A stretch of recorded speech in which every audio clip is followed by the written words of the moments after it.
Aloitetaan Kotkan kaupunginvaltuuston kokous. Tämän valtuustokauden viimeinen ja esityslista on pitkä.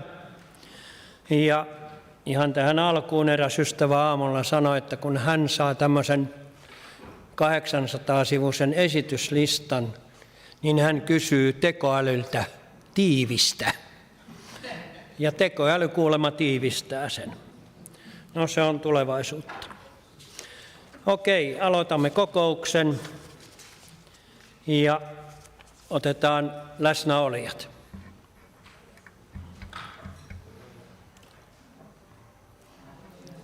Tuleeko sinulle? Mitä vaiheessa? Eikö nyt se vaihtuu? Eikö se? Kyllä se vaihtuu. Joo.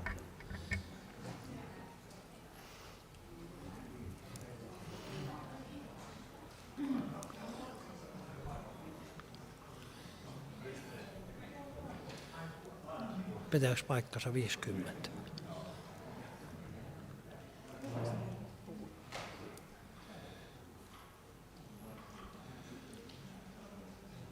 Kirjavainen puuttuu. Puuttuu. No niin, 50. Joo, Kirjavainen puuttuu. No niin, okei. Ei kun Kirjavainen on tuolla toisessa. Ei kun hetkinen, anteeksi, nyt on väärä päin. No niin. Okei, paikalla on tällä hetkellä 50 valtuutettua, eli tällä joukolla jatkamme.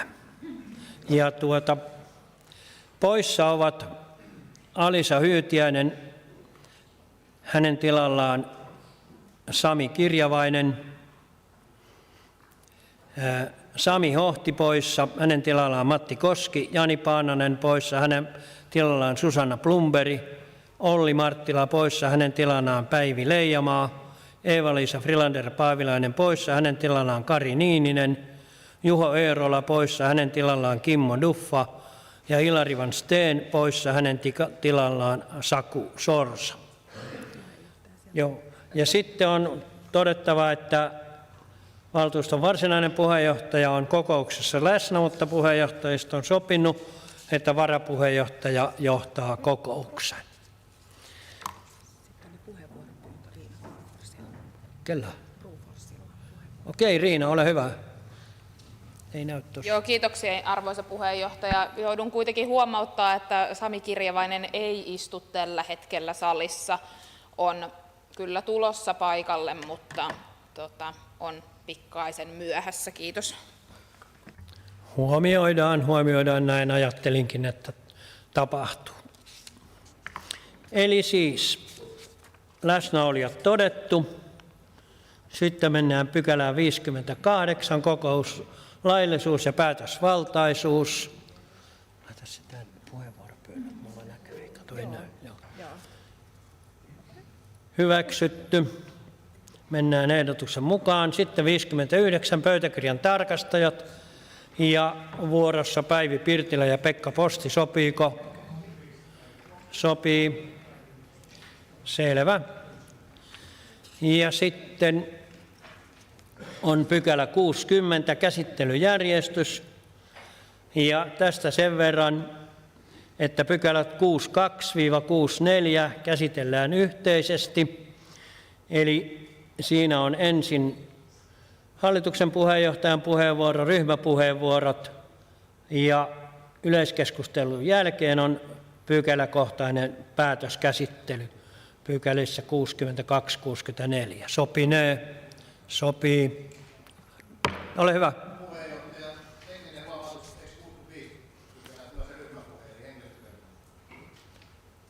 62, 63, 64, 6, aivan oikein, 65. Joo, 62-65. Hyvä, kiitos. No niin, eli 6265 on yhteisesti yhteiskäsittelyssä. Ja sitten mennään eteenpäin. Pykälä 61. Ilmoitus kaupunginvaltuustolle kuntavaalien 2025 tuloksesta. Ja täällä on ehdotus. Kaupunginvaltuusto merkitsee tiedoksi ilmoituksen kuntavaalien 2025 tuloksesta. Avaan keskustelun. Ei pyydettyjä puheenvuoroja, joten kaupungin hallituksen esitys tulee päätökseksi.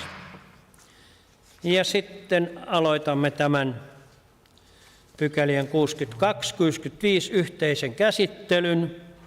Ja se alkaa sillä, että ensin kaupunginhallituksen puheenjohtaja Sami pitää puheenvuoron ja selkeän ryhmäpuheenvuorot. Sami, ole hyvä.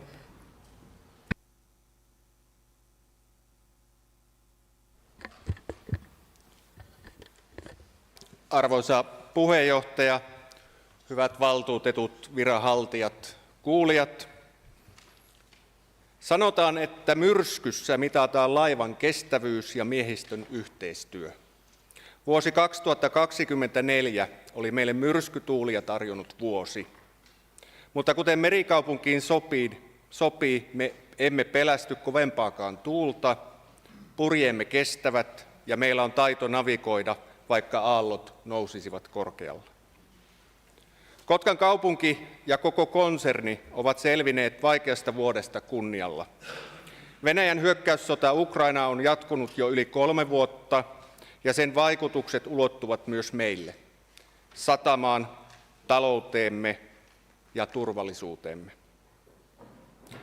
Olemme vastanneet tilanteeseen päättäväisesti ja vastuullisesti.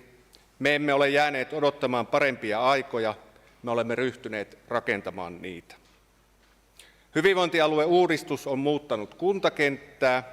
Meillä Kymenlaaksossa tätä muutosta on pehmentänyt jo vuonna 2019 perustettu vapaaehtoinen sote-kuntayhtymä. Vaikka sen taloudellinen tulos ei ollut ihan toivottu, toiminnallisesti se on ollut tärkeä osa alueellista palvelujärjestelmää ja ennen kaikkea se on ollut osoitus siitä, että yhteistyö kantaa. Strategiatyössä olemme ottaneet merkittäviä askelia. Vuonna 2022 hyväksytty Kotkan 2030 strategia päivitettiin laajalla osallistamisella ja uusi strategia hyväksyttiin helmikuussa 2025. Viime vuoden 2024 syyskaudella valtuusto laajasti osallistui strategian työpajoihin ja sen tilannekuvan luomiseen, jota varten strategia luotiin. Tämä strategia ei ole vain asiakirja, se on kompassi, joka ohjaa meitä kohti tulevaisuutta. Uskon meiltä löytyvän jatkossakin riittävää kompassin luku- ja navigointitaitoa, jottei tulevista vuosista tule yhtä vaikeita kuin Jukolan viestin osuudet Kymin lentokentän maastoissa ilman kompassia. Vuonna 2024 kaupunginvaltuusto käsitteli 146 pykälää ja kaupunginhallitus 394. Tähän päälle pykälät, mitä kaikissa lautakunnissa, elinvoimavaliokunnassa on käsitelty.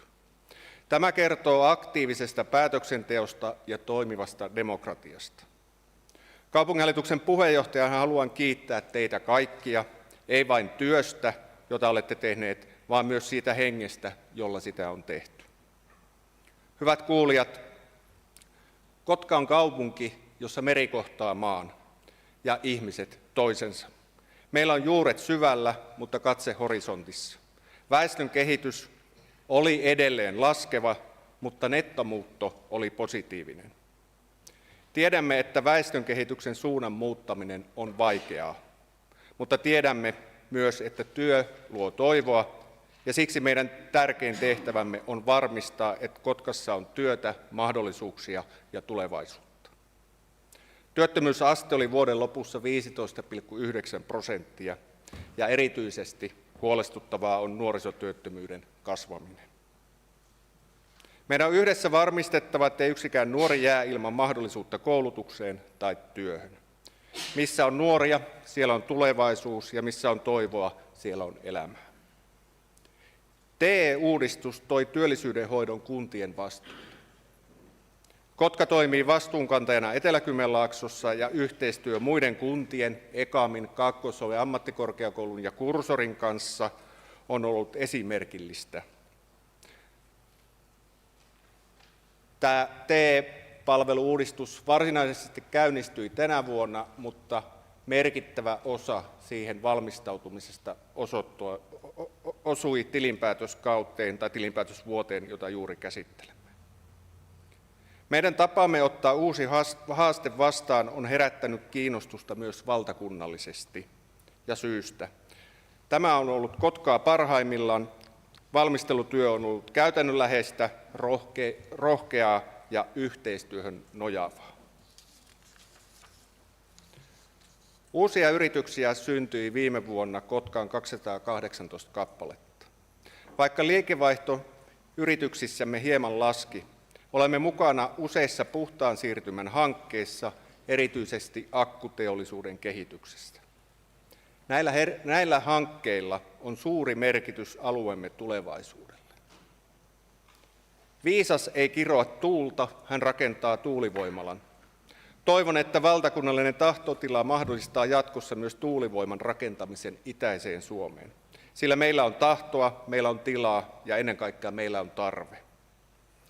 Arvoisa valtuusto, Kotkakaupungin talous on ollut pitkään haastava, mutta olemme tehneet määrätietoista ja vastuullista työtä tasapainon saavuttamiseksi. Vuoden 2024 alkuperäinen talousarvio ennakoi -13,4 miljoonan euron alijäämää, mutta tilinpäätös osoittaa 600 000 euron ylijäämää. Tämä ei ole sattumaa, tämä on yhteisen työn tulos. Taseeseen kertynyt ylijäämä, noin 44,7 miljoonaa euroa, antaa meille puskuria tulevaisuuden taloushaasteisiin. Lautakunnittain tarkasteltuna lähes kaikki toimialat ylittivät talousarvion positiivisesti. Tämä osoittaa, että olemme onnistuneet laaja-alaisesti taloudenhallinnassa ja että vastuullisuus ei ole vain sana, vaan tapa toimia. Koko kaupunkikonsernin tulos oli ylijäämäinen noin 4,36 miljoonaa euroa ja konsernitaseen ylijäämä nousi 117,6 miljoonaan euroon. Tämä kertoo siitä, että myös konserniyhteisöissä on tehty hyvää työtä.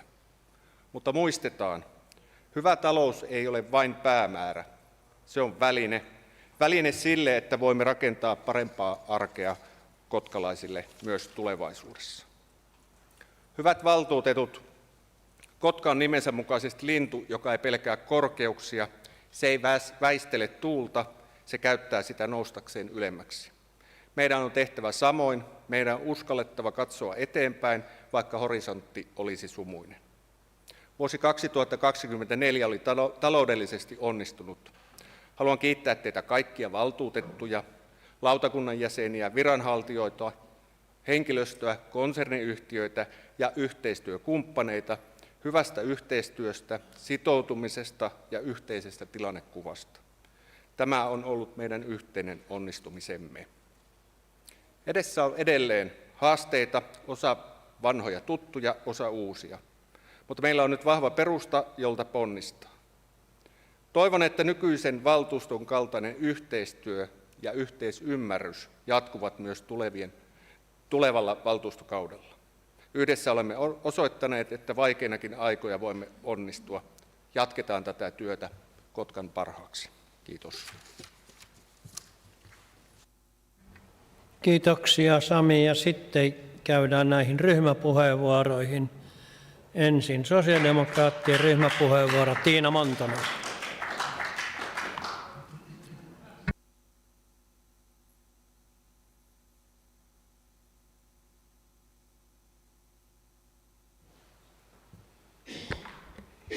Arvoisa puheenjohtaja, hyvät valtuutetut.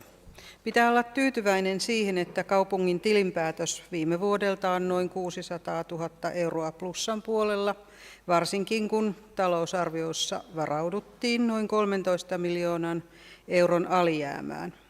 Kumulatiivinen alijäämäkin kasvoi miltei 45 miljoonaan euroon. Liikkumavaraa tarvitaan nykyisessä nopeatempoisesti muuttuvassa toimintaympäristössä. Kotkan tulee varautua tulevaan.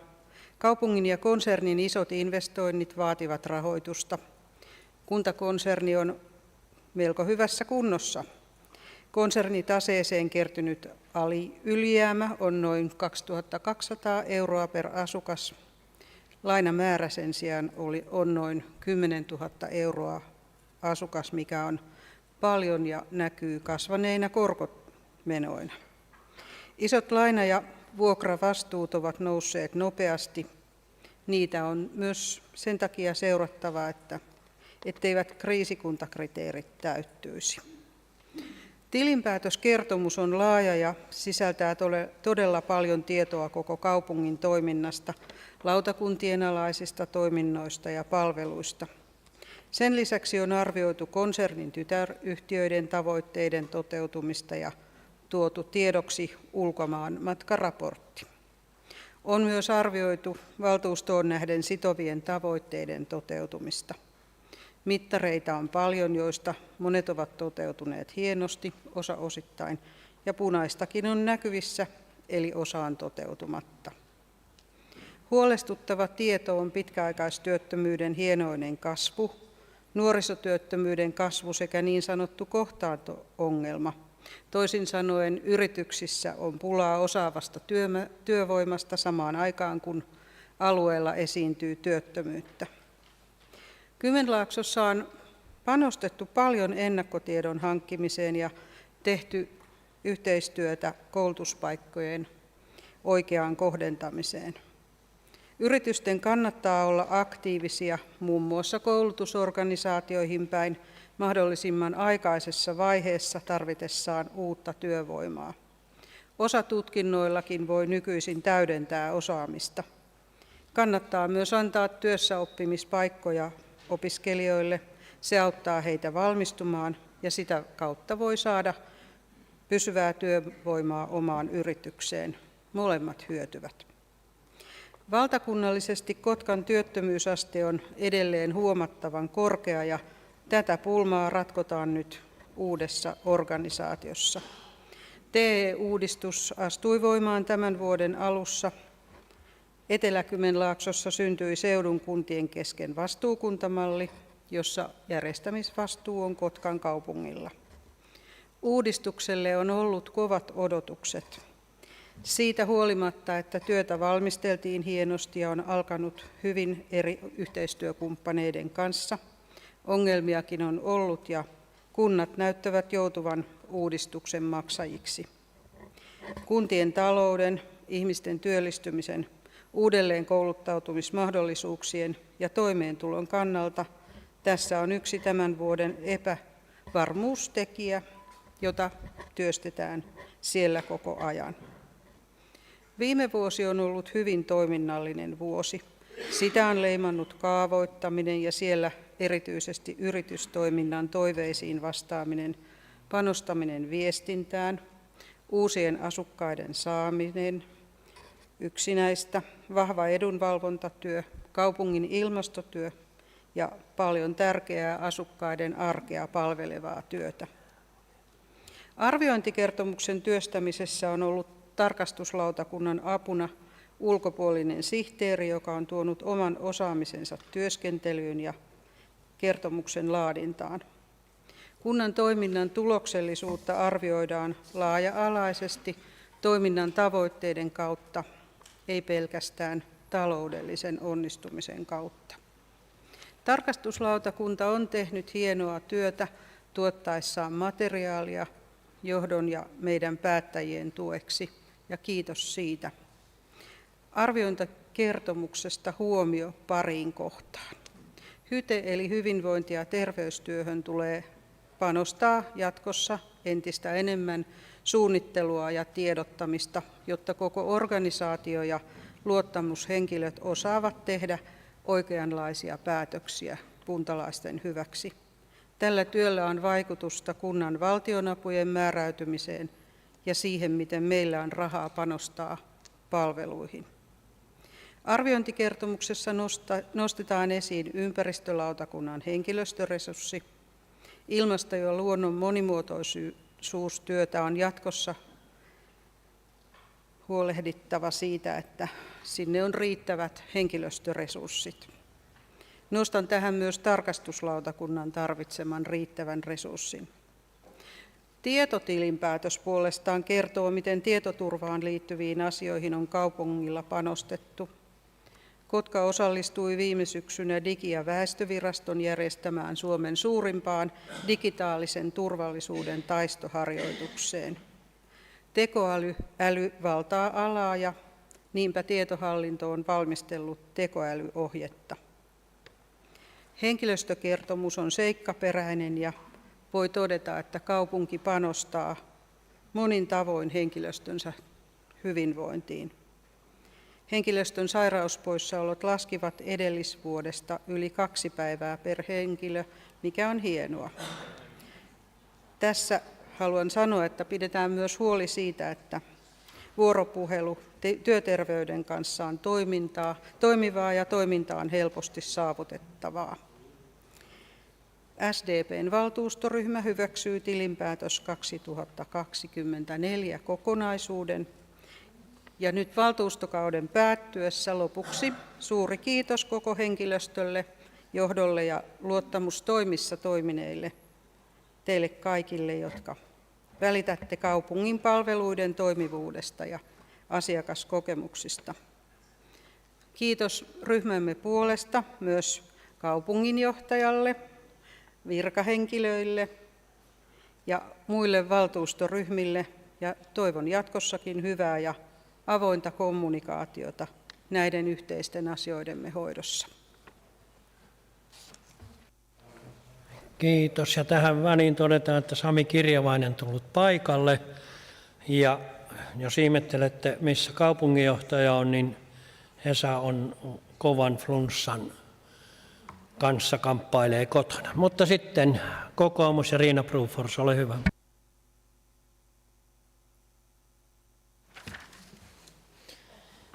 Joo, kiitos arvoisa puheenjohtaja ja hyvät kanssavaltuutetut ja muut mahdolliset seuraajat.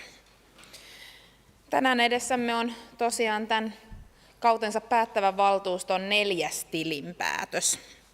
Kuten jo edellä todettua, niin 2024 talousarvio ennakoi meille pitkää miinusta, joka onnistuttiin kuitenkin hyvällä työllä kääntämään noin 600 000 euron voitoksi.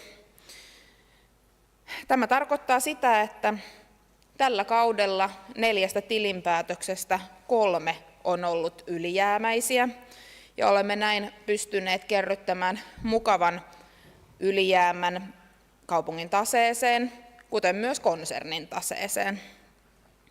Tästä me voidaan olla hyvin tyytyväisiä, erityisesti huomioon ottaen kaikki nämä tätä valtuustokautta leimanneet kriisit, muutokset ja yleiset epävarmuudet niin kaupungin omassa toiminnassa kuin laajemmin konserniyhtiöiden kentässä. Tämä valtuustokausi aloitettiin heti ensimmäisenä syksynä veronkorotuksilla. Puheenvuoroissa toistui silloin puoluetaustasta riippumatta näkemys siitä, että veroja voidaan tiputtaa alaspäin, kun kaupungin talous sen sallii. Haluaisin nähdä, että tämä kertynyt ylijäämä antaa nyt seuraavalle valtuustolle selkänojaa myös vakavasti keskustella ylikorkean kuntaveromme kohtuullistamisesta edes Kymenlaakson keskiarvotasolle. Tässäkään keskustelussa emme kuitenkaan voi unohtaa, että kaupungin investointipaineet tuleville vuosille ovat todella kovat. Ja jos yhtään osaan oikein ennakoida, ne kovenevat entisestään myöhemmin tänään tämän valtuuston tekemien päätösten myötä. Kotka-konsernissa on ollut tilinpäätös hetkellä 10 000 euroa lainaa jokaista asukasta kohden ja olemme kaikki varmasti sitä mieltä, että se on paljon. Siksi velkaantumiskehitys ei voi olla enää jatkuvaa ilman selkeitä tuotto-odotusten kohoamisia. Päällimmäisenä kuitenkin on tilinpäätöksestä tunne tyytyväisyys siitä, että olemme valtuustona pystyneet hoitamaan taloutta melko vastuullisesti. Sekä kiitollisuus koko kaupungin ja konserniyhtiöiden henkilöstölle siitä, että he ovat sovittaneet toimintansa heille myönnettyihin raameihin tai toteuttaneet tehtävänsä jopa odotuksiamme paremmin. Pidämme erittäin tärkeänä sitä, että henkilöstömme hyvinvointiin ja työssä viihtymiseen panostetaan myös jatkossa. Hyvä työnantajakuva on kaupungille tärkeä ja parhaita markkinoijia ovat tyytyväiset työntekijämme. Onneksi henkilöstökertomuksen mukaan 80% kaupungin työntekijöistä suosittelisi työnantajansa tuttavalleen. Henkilöstömme ansaitsee sen, että kaupunki tekee myös jatkossa voitavansa sairaspoissaolojen yhä laskemiseksi sekä työtapaturmien ehkäisemiseksi. Nämä rasittavat aina niin yksilöä, työyhteisöä kuin talouttakin. Näillä saatesanoilla kokonaisuudessaan kokoomus RKP-valtuustoryhmä hyväksyy tämän tilinpäätöskokonaisuuden vuodelle 2024 ja myöntää vastuuvapauden kaupungin hallintoa ja taloutta hoitaneille toimielinten jäsenille ja tehtäväalueiden johtaville viranhaltijoille sekä luonnollisesti antaa kiitoksen kaikille asianosaisille, myös tarkastuslautakunnalle hyvin tehdystä ansiokkaasta tarkastustyöstä. Ja tässä yhteydessä käytän myös tilaisuuden kiittää tästä kaudesta kaikkia kanssavaltuutettuja ja viranhaltijoita, jotka ovat tätä kaupunkia yhdessä kehittäneet meidän kanssa edelliset 4 vuotta. Kiitos. Kiitoksia Riina ja sitten perussuomalaiset Samuli Sipakov, ole hyvä. Kiitos.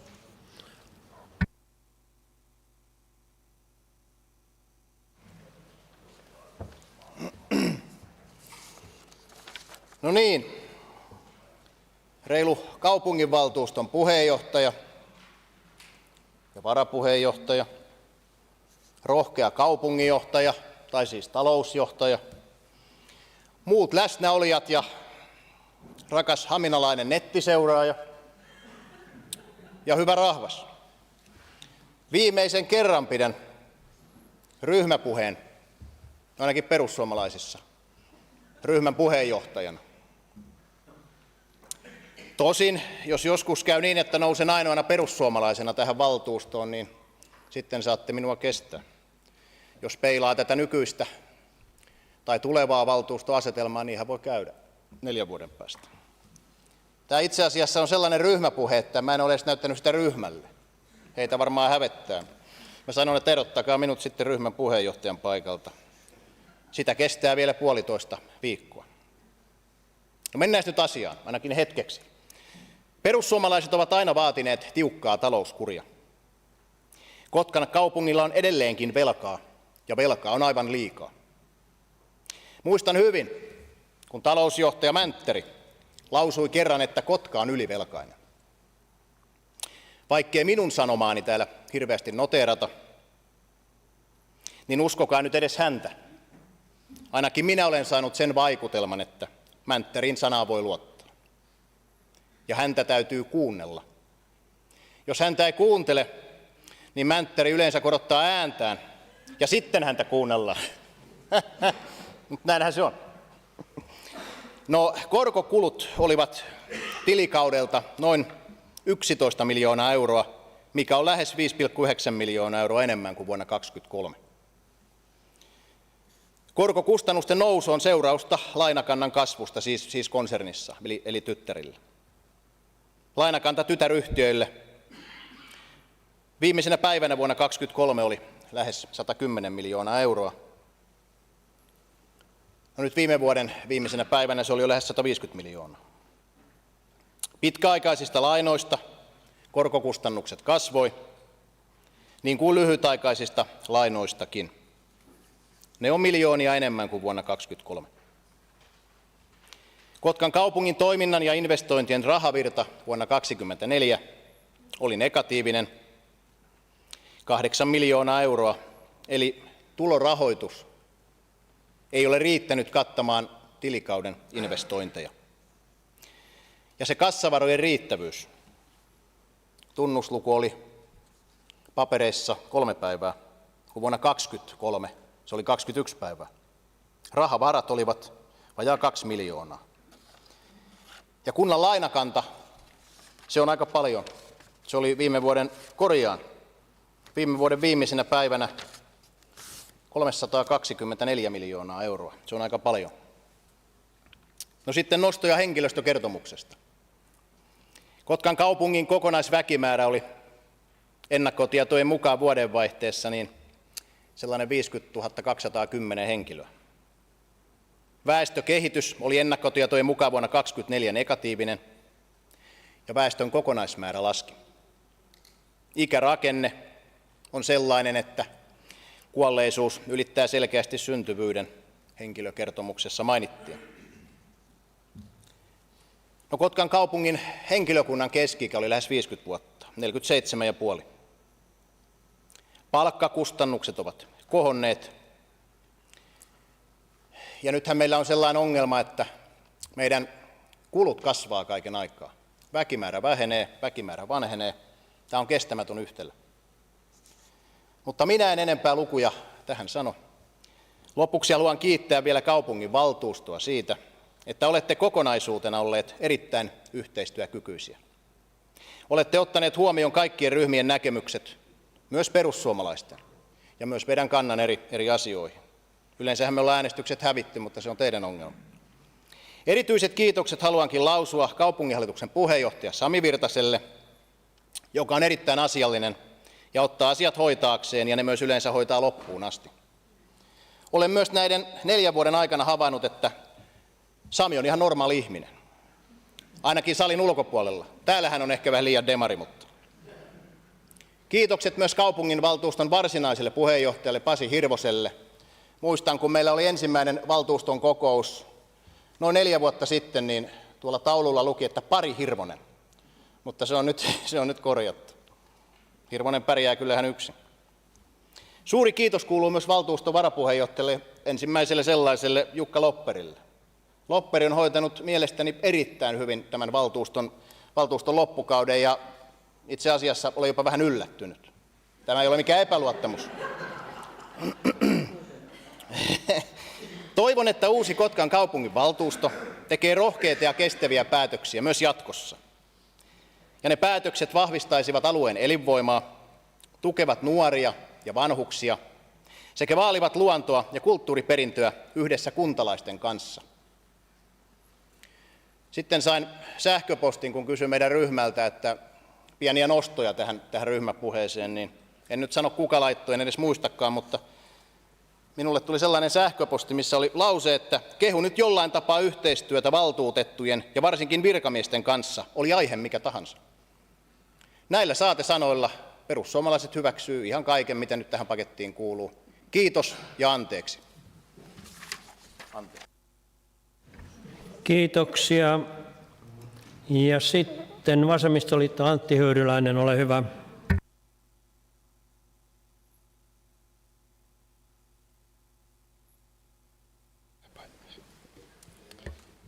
Joo, kiitos arvoisa puheenjohtaja, hyvät valtuutetut, läsnäolijat ja muut seuraajat.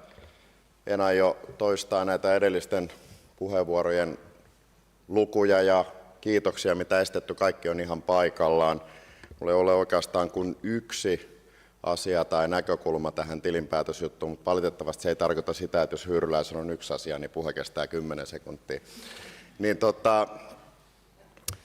Ja se on, että mä itse näen tämän tilinpäätöksen sellaisena paperina, että kun siinä nähdään, mitä sitten todellisuudessa taloudessa on tapahtunut, kun talousarviossa vaan arvuutellaan, niin sitten tämä tilinpäätös pitäisi aina toimia sellaisena ohjenuorana sinne seuraavaan ja seuraaviin talousarvioihin, että miten niitä lähdetään suunnittelemaan ja miltä pohjalta. Ja tuossa kokoomus-RKP:n ryhmäpuheenvuorossa mainittiin, että viimeisestä 4 tilinpäätöksestä 3 on ollut ylijäämäisiä. Mä oon nyt ollut täällä 8 vuotta ja niistä 8 7 on ollut parempia kuin mitä talousarvioissa on arvioitu ja muutamat, niin kuin tämä viimeisinkin, niin ihan merkittävästi parempia.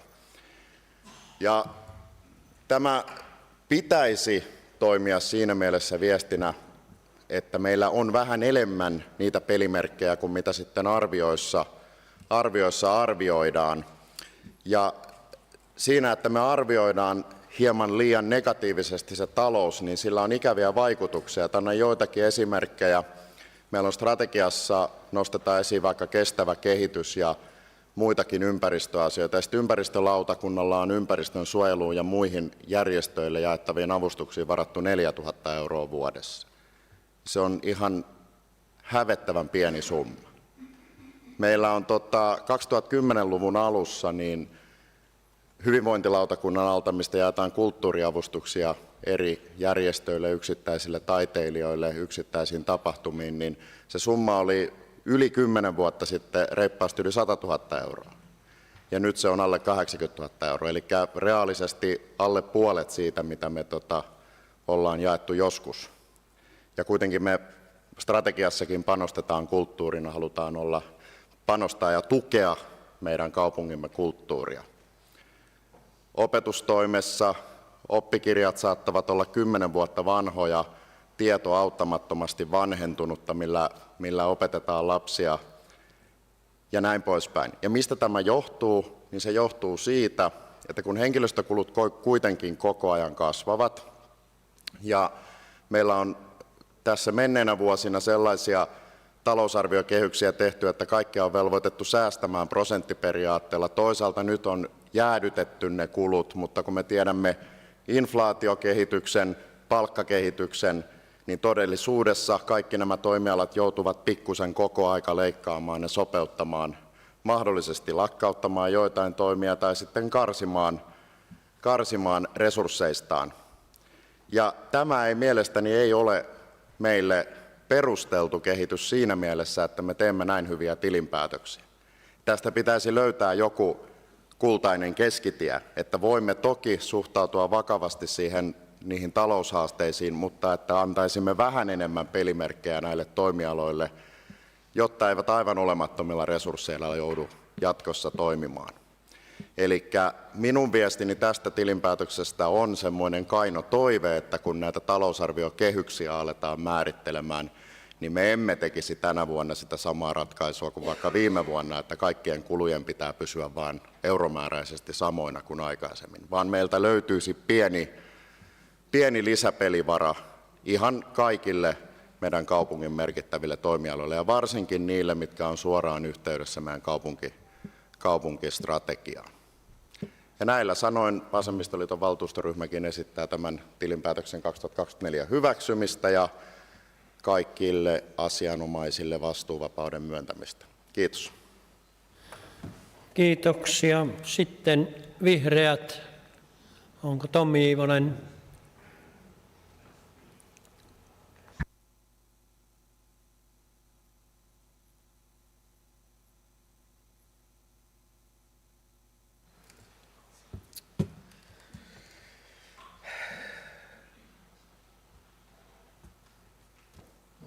Arvoisa puheenjohtaja, hyvät valtuutetut ja muut asianosaiset. Tämän valtuuston viimeiseen kokoukseen saatiin melkoinen määrä materiaalia ja sieltä teen vain muutamia nostoja, koska suurin osa niistä on tässä jo nostettu. Arviointikertomuksesta käy ilmi, että istuvan hallituksen leikkaukset ovat iskeneet kipeimmin ekamiin, jossa ei ole toteutunut koulutustavoitteet, ei sairauspoissaolojen vähentäminen eikä henkilöstön kyselyssäkään päästy tavoitteeseen. Ja on surullista, että lakkautettavat linjatkin liittyvät muutenkin ruoskittuun kulttuuriin, kun muusikko- ja artesaanikoulutukset lopetettiin. Kipeästi leikkaukset horjuttavat myös Kotkan kaupunginteatteria sekä Kymi Sinfonietta, joiden henkilöstövähennykset tiputtavat lisää vielä ennestään kiristetyistä valtionavustuksistakin. On siellä toki hyviäkin uutisia. Kaupungin oma henkilöstö voi paremmin ja sairauspoissaolot ovat mukavasti vähentyneet, paitsi varhaiskasvatuksen henkilöstön osalta, jossa poissaolojen määrä on 23,7%. Varhaiskasvatuksen henkilö taitaakin olla ainoa ammattiryhmä, jonka arkea on kaikkien flunssapöpöjen lisäksi on muun muassa täit ja kihomadot. Arviointikertomuksen talousosasta selviää, että Kotka on vakavasti velkaantunut kunta, ja kuten tässä on useasti mainittu, niin asukasta kohden vastattavaa on jo liikaa. Ja kun tulevaisuudessa pohditte toimia, niin joudutte tekemään arvovalintoja.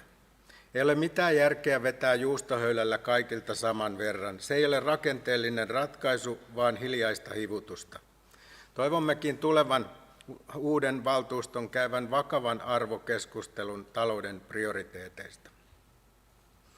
Hyvinvointikertomuksesta nousee tutut ongelmat: päihteet, mielenterveysongelmat ja liikkumattomuus.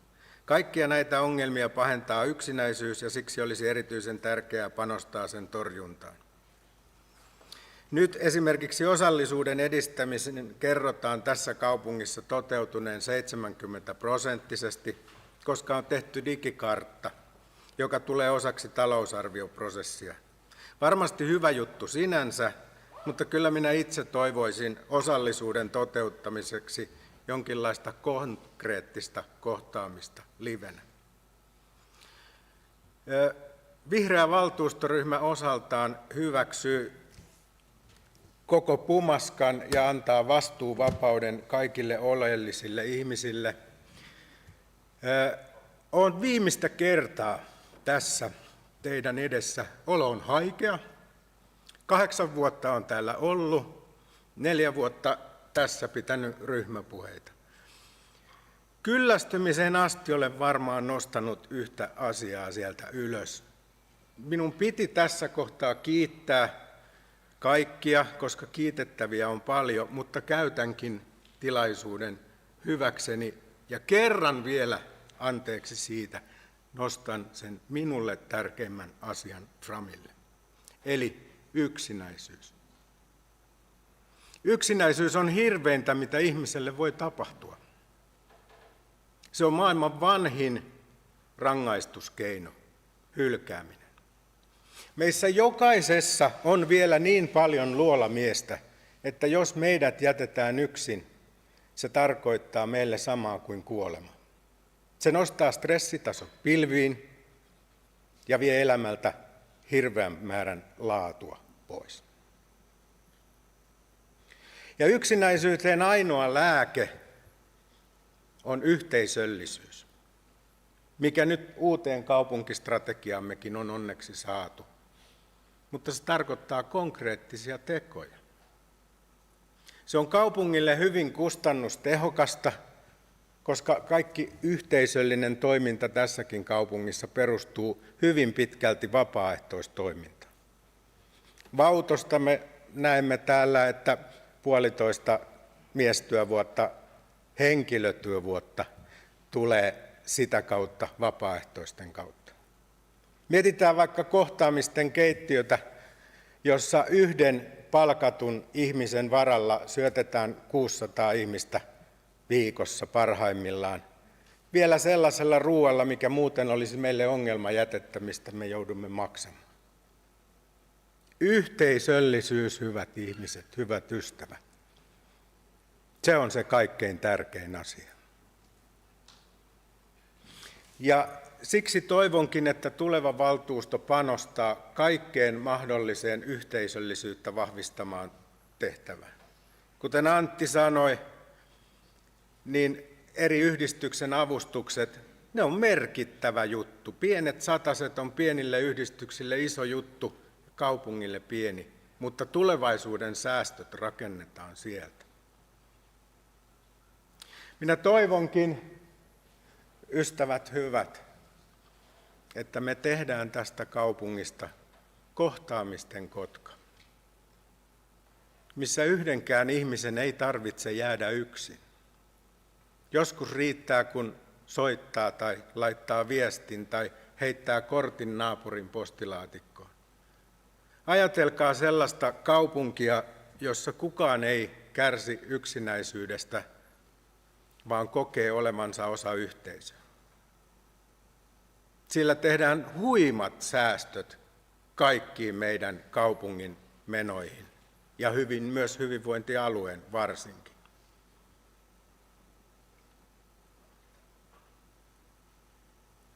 Toivon, että sydämessä muistatte vielä tulevaisuudessa sen. Se on kuitenkin kaikkein tärkein, mitä jokainen kotkalainen tarvitsee, että kukaan ei jää yksin. Nuorissa meillä on vielä se pelottava tilanne, että siellä on ikäluokka, joka ei edes oppinut kohtaamaan. Ne olivat eristyksessä silloin, kun sitä normaalisti harjoitellaan.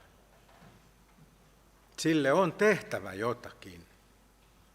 yhteisöllisyyden kautta. Mitkä sitten on keinot, se on tulevan valtuuston asia. Mutta minusta se pitää muistaa. Kiitos. Kiitoksia Tommille. Ja sitten KD Mikko Almgren, ole hyvä.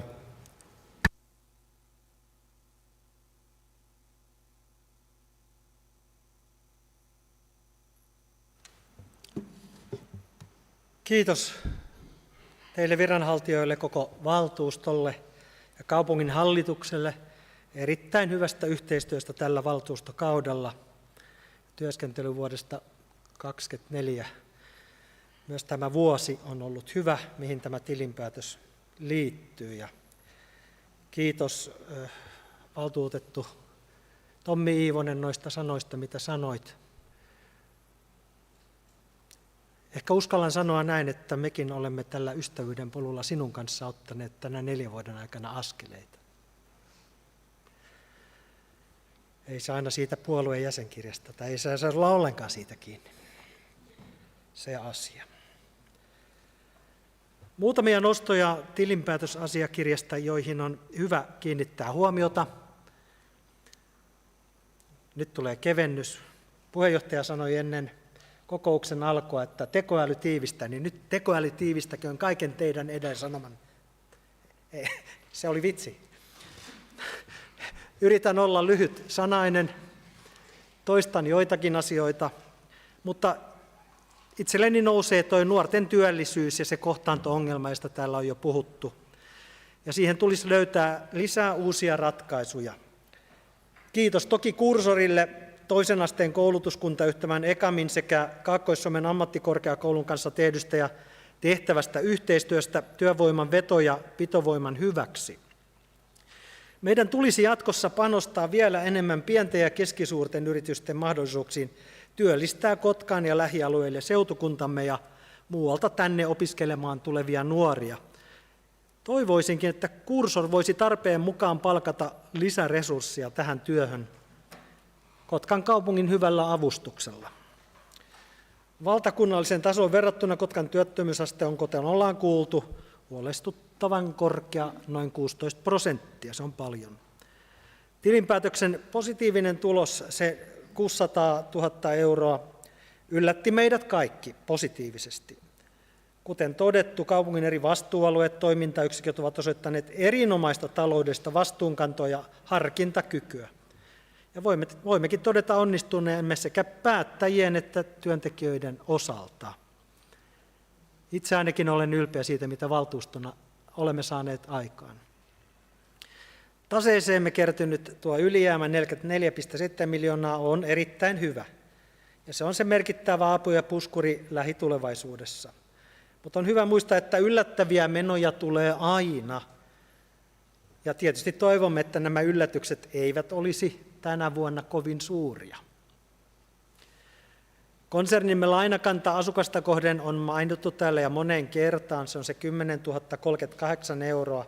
Se ei mairittele, se on ihan hirveä. Tarkan euron päivien tulee jatkoa Kotkassa edelleen. Suomen Malmijalostuksen suunnitelma akkukennotehtaan sijoittamisesta Keltakalliolle valitettavasti tyssäsi, mutta nyt keväällä olemme saaneet akkumateriaalitehtaan suhteen hyviä uutisia, eli periksi Kotkassa ei anneta. Henkilöstökulut olivat 24 noin 90 miljoonaa ja ne pienenivät noin 1,3 miljoonaa euroa. Ja hyvin oli henkilöstökulujen pienenemisen syyt aukaistu sivulla 22. Hyvinvoiva henkilöstö on A ja O tälle kaupungille. Verotulotilityksien kokonaismäärä vuodelta 2024 oli noin 134 miljoonaa euroa, mikä on 7,9 miljoonaa euroa edellisvuotta kuitenkin vähemmän. Kuten tiedämme, tämä kertoo osaltaan rakenteellisista ongelmista väestömme suhteen. Enkä ainakaan vierastanut valtuutettu Bruforsin ajatusta veroprosentin jopa laskemisesta ensi vuodelle. Katsotaan. Valtionosuuksien yhteismäärä tilikaudella 24 oli vaivaiset 5,1 miljoonaa ja valtionosuudet laskivat 17,7 miljoonaa euroa edelliseen vuoteen verrattuna. Siihen nähden pärjäsimme todella hyvin. Kiitos vielä erikseen tarkastuslautakunnalle tekemästänne hyvästä työstä ja lopuksi totean, että tilinpäätösasiakirja on kokonaisuudessaan laadukkaasti sekä ammattitaitoisesti laadittu. Kiitos viranhaltijat siitä ja kaupunginjohtaja ja kaikki kaupungin hallitus, kaikki asianosaiset. Nyt on hyvä kiitellä, syödä kakkua ja olla iloinen, kun päästään kohta kesälaitumille. Eli kristillisdemokraatit ovat valmiit hyväksymään koko tilinpäätöspaketin vuodelta 2024. Kiitos. Kiitoksia. Ja sitten viimeiseksi keskusta ja Riitta Klemola, ole hyvä.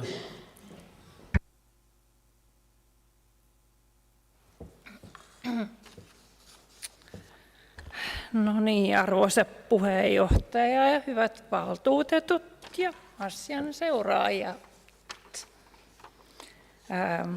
Siis valtuusto on, niin kuin on sanottu monta kertaa, hyväksymässä yllättävän hyvän vuoden 2024 tilinpäätöksen. Iloitkaamme, että tällä kertaa tulos ei syntynyt kertaluontoisista tekijöistä, vaan kautta linjan vastuullisesta taloudenhoidosta ja hyvästä harkintakyvystä tässä haastavassa ajassa. Tulevaisuuden tuloksentekokyky on kuitenkin arvoitus. Ulkoiset tekijät ovat haastavat. Valtionosuusuudistus on venynyt vuoteen 2027. Työttömyys on korkea ja TE-uudistuksella on omat haasteensa. Yhteisö- ja kunnallisvero- ja toimintatuotot laskivat. Lainanhoitokate 0,6 oli liian alhainen ja kassapäivät vuodenvaihteessa vain 3. Ja näköpiirissä on suuria investointeja. Kaupungin lainamäärä per asukas kasvoi 6 000 6500 ja sivulla 44 melkein kaikki kaupunkistrategian indikaattorit ovat punaisella. Elikkä taseen 44 miljoonan ylijäämä on enemmän kuin tarpeellinen. Etupainoinen sopeutus on avainsana, jota ei saa unohtaa.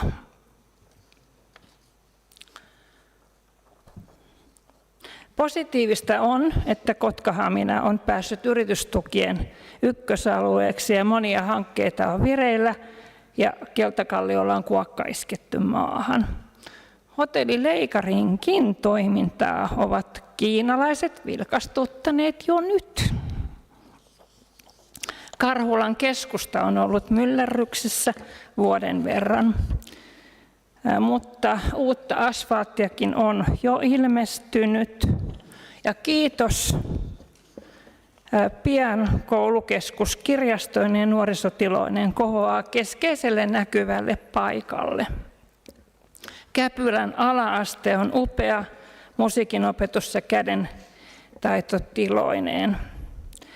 Osin peruskorjattu Karhulan uimahalli on käytössä taas. Avattiinko se tänään, kun siellä on autoja jo pihalla? Karhulan näkökulmasta paljon on vihdoinkin saatu, mistä pitää olla kiitollinen, vaikka kattoa kanjonin päälle ei suunnitelmissa vieläkään näy.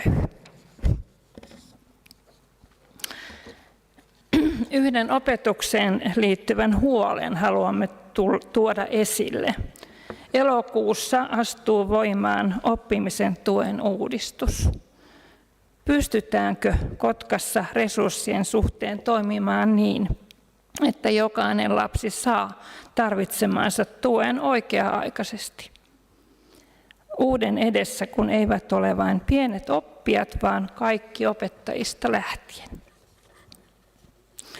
Myös kaupunkikonsernilla on ylijäämää, joka kasvoi hieman, mutta niin teki lainasummakin per asukas ja lainanhoitokate heikkeni. Musta lammas taloudellisesti on tapahtumakeskus. Päätös, joka äänestyksen jälkeen hyväksyttiin ennen koronaa ja tietämättä Ukrainan sodasta. Ja sen suuria kuluja tulevat kotkalaiset maksamaan vielä pitkään. Sataman johtajaa haluamme kiittää pitkäaikaisesta työstä ja toivottaa hyviä eläkepäiviä. Suomen hallituksen säästöt väylämaksuista aiheuttavat aiheellista huolta vähentämällä kilpailukykyä. Tarkastuslautakunnan työ on ollut haasteellista, mutta kertomuksen strategisten tavoitteiden taulukostakin näkee hyvin yleiskatsauksen. Punaisella merkittyjä toteutumattomia toimenpiteitä on harmillisesti paljon, muun muassa korkeakoulukeskus ja Itä-Viron laivalinja. 5. tietotilin päätös tuodaan tiedoksi valtuustolle. Kasvavan digitalisaation ja tietoturvauhkien lisääntymisen vuoksi se on yhä tärkeämpi raportti, johon on koottu suositellut kehittämistoimet. Pitkäaikainen työhyvinvoinnin edistämiseksi tuottaa tulosta ja muun muassa sairauspoissaolopäivät ovat vähentyneet yli 2 päivää. Työnantajakuvan parantaminen on helpottanut rekrytointia, mutta parantamista on silti ilmeisesti muun muassa yhteistyössä eri yksiköiden välillä ja ajanpuute on monille ongelma. Omasta puolestani haluan kiittää kaikkia hyvästä tilinpäätöksestä ja miellyttävästä yhteistyöstä kuluneen valtuustokauden aikana. Se on ollut toisia kuuntelevampaa ja huomioon ottavampaa kuin aikaisempina valtuustokausina. Yhteiset sähköpostiryhmät ja WhatsAppikin jossakin ovat mahdollistaneet sen.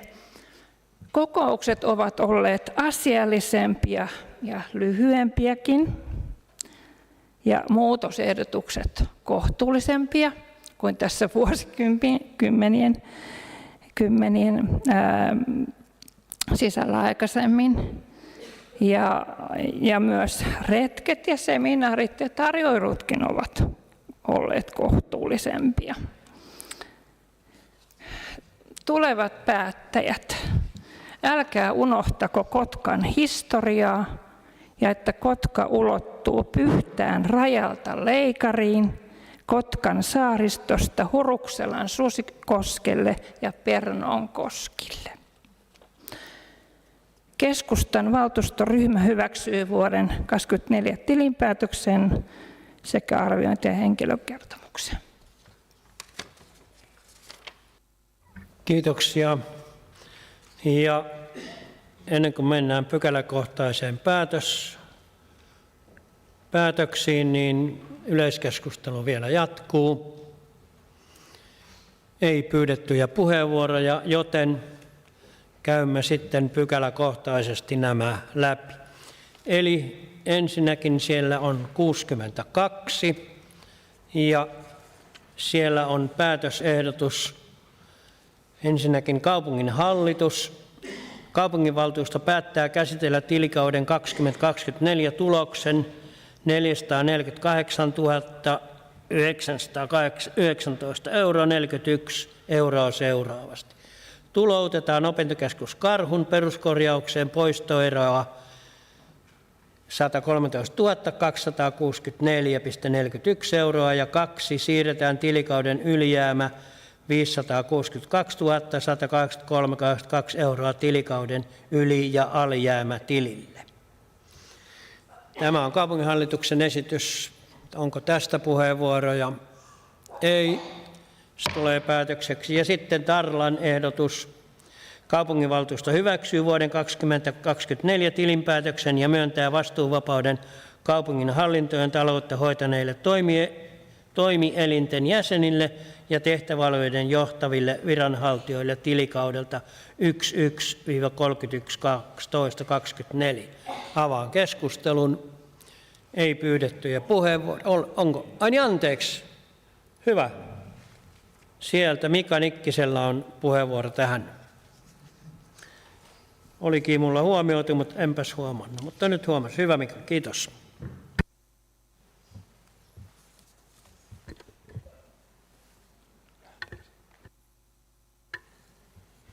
Kiitos arvoisa puheenjohtaja, hyvät valtuutetut, virkahenkilöt ja muut kuulijat.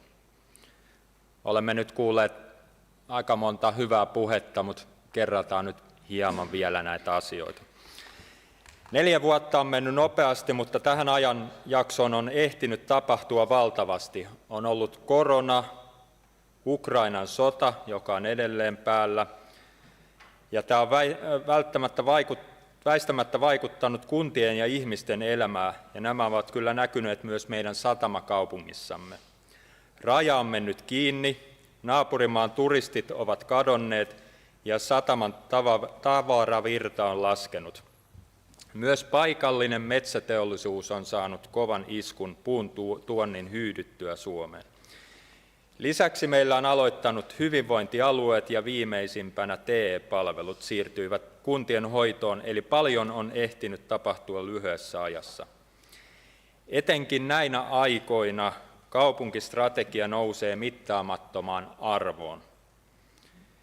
Kaupunkistrategia on kuin kartta, joka ohjaa toimintaa ja johon voimme tukeutua, vaikka ympärillä myrskyää. Kotkassa olemme hyvin sitoutuneet ja tukeutuneet tähän karttaan, ja nyt näemme tuloksia. Otetaan esimerkiksi Keltakallio ja akkumateriaalitehdas, jonka peruskivi on juuri muurattu. Sunilassa tapahtuu, Mussalossa tapahtuu, ja viimeisimmät uutiset, niin Hietasessa alkaa tapahtumaan.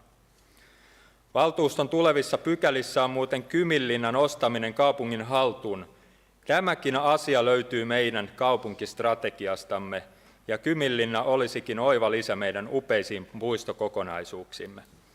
Mutta mennäänpäs nyt kuitenkin viime vuoteen ja tarkastuslautakunnan tekemään arviointikertomukseen.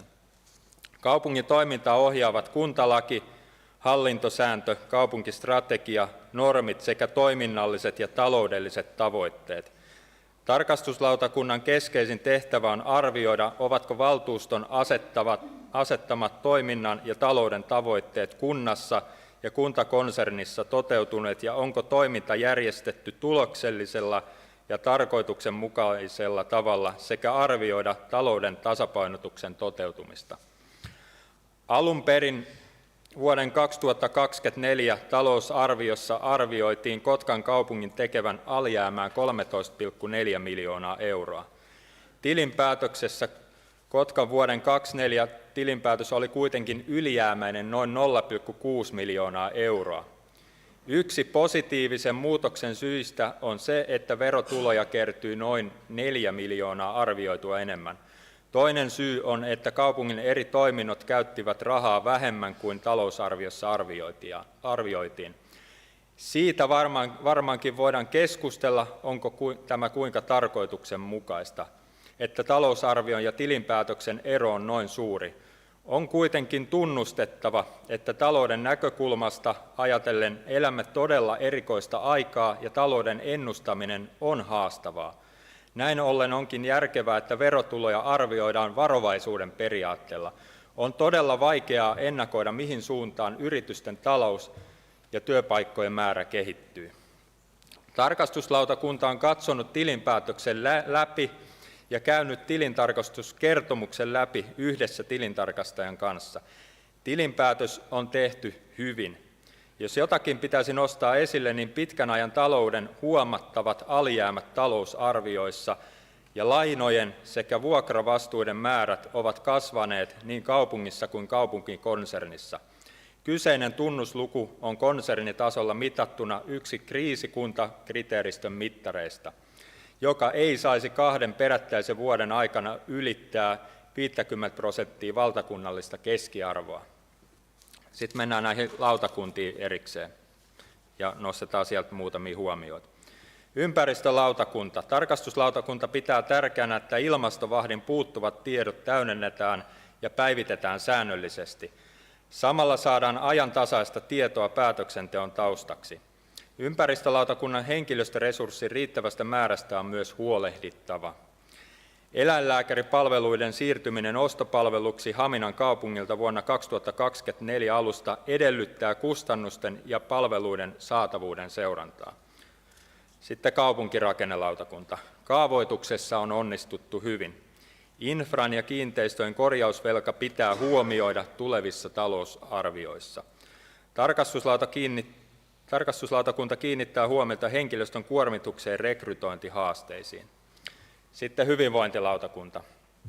HYTE-kertoimeen vaikuttaa kohdennettu resurssi. Kun resurssia vähennetään, sillä on suora alentava taloudellinen vaikutus valtion tukeen. THL:n TEA-viisarin tiedot kerätään suoraan kunnista ja tietojen ilmoittaminen on tärkeää, koska se vaikuttaa valtion hyvinvoinnin ja terveyden edistämisen lisäosaan ja sitä kautta kaupungin talouteen.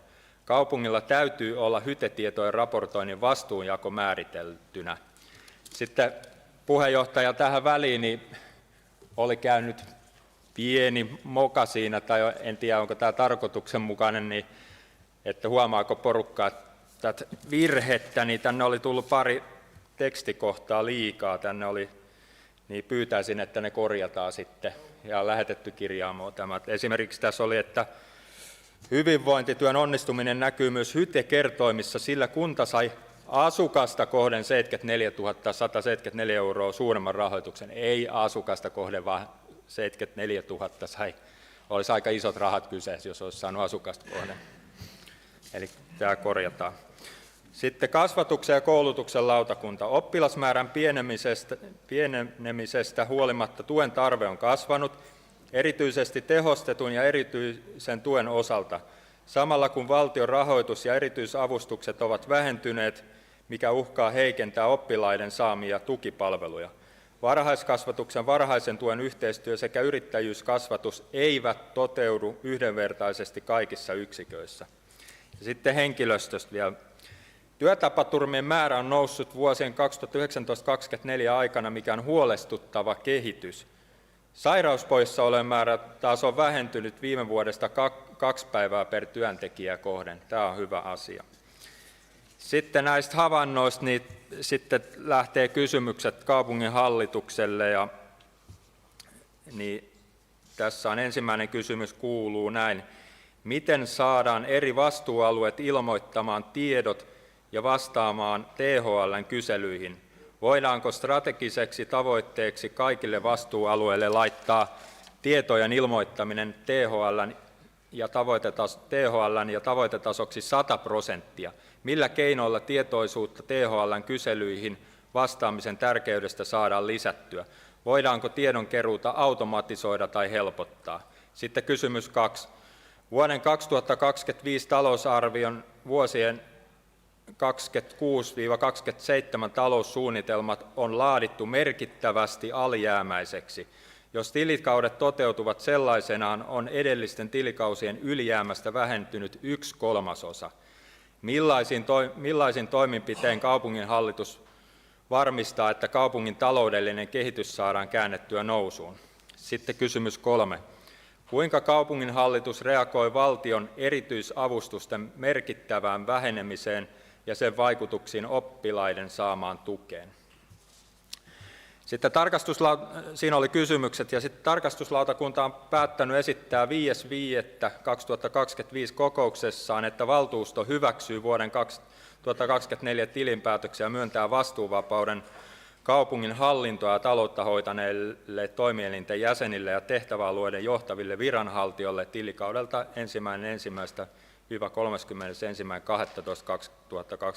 1.1.–31.12.2024. Ja sitten tähän loppuun haluan vielä sanoa uudelle aloittavalle valtuustolle. Kotkalla on verrokkikuntiin verrattuna puolet enemmän strategisia taulukoita ja mittareita. Puolet enemmän. Päätökset pitää tehdä tietoon perustuen, mutta suoraan voi sanoa, että meillä on aivan liikaa näitä taulukoita ja mittareita. Osa taulukoista ei pysty arvioimaan tai edes ymmärrä, mitä asiaa siinä haetaan. Ja kaiken lisäksi tämä taulukoiden määrä työllistää todella paljon virkakoneistoamme. Nyt haluan toivottaa oikein mukavaa ja aurinkoista kesää ja kiitos tästä valtuustokaudesta ja menestystä aloittavalle uudelle valtuustolle. Ja sitten erittäin suuret kiitokset haluan antaa meidän tarkastuslautakunnan tiimille, että haasteet on ollut matkan varrella, mutta kaikesta ollaan selvitty kunnialla. Kiitos. Kiitoksia Mika. Ja tarkastuslautakunnan puheenjohtajan Mika Nikkisen puheenvuoro liitetään siis pykälän 63 yhteyteen. Mutta siis täällä on tarkastuslautakunnan ehdotus. Kaupunkivaltuusto hyväksyy vuoden 2024 tilinpäätöksen ja myöntää vastuuvapauden kaupungin hallintoa taloutta hoitaneille toimielinten jäsenille, tehtäväalueiden johtaville viranhaltijoille tilikaudelta 1.1.31.12.2024. Avaan keskustelun. Ei pyydettyjä puheenvuoroja. Tarkastuslautakunnan ehdotus tulee päätökseksi. Ja sitten me siirrymme pykälään 63. Arviointikertomus, ja Mika siellä jo mainitsikin, eli siellä on tekstikorjaus kohdassa 4.4 hyvinvointilautakunta toisella sivulla. Sieltä keskikohdalta poistetaan ja Tea Viisarin mukaan hyvinvoinnin edistämisessä nämä sanat plus sitten siinä jatkossa tämä 2 sanaa asukasta kohden, niin ne myös poistetaan. Eli nämä muutokset sinne arviointikertomukseen. Ja siellä on siis päätösehdotus. Kaupunginvaltuusto merkitsee arviointikertomuksen vuodelta 2024 tiedoksi. Ja 2. Lisäksi kaupunginvaltuusto pyytää kaupunginhallitukselta selvityksen vuoden 2024 arviointikertomuksessa esitettyjen havaintojen sekä suositusten käsittelystä ja toimeenpanosta kaupungin hallinnossa lokakuun loppuun 2025 mennessä. Avaan keskustelun. Ei pyydettyjä puheenvuoroja, joten kaupunginhallituksen esitys tulee tässä päätökseksi plus tämä tarkastuslautakunnan puheenjohtajan puheenvuoro.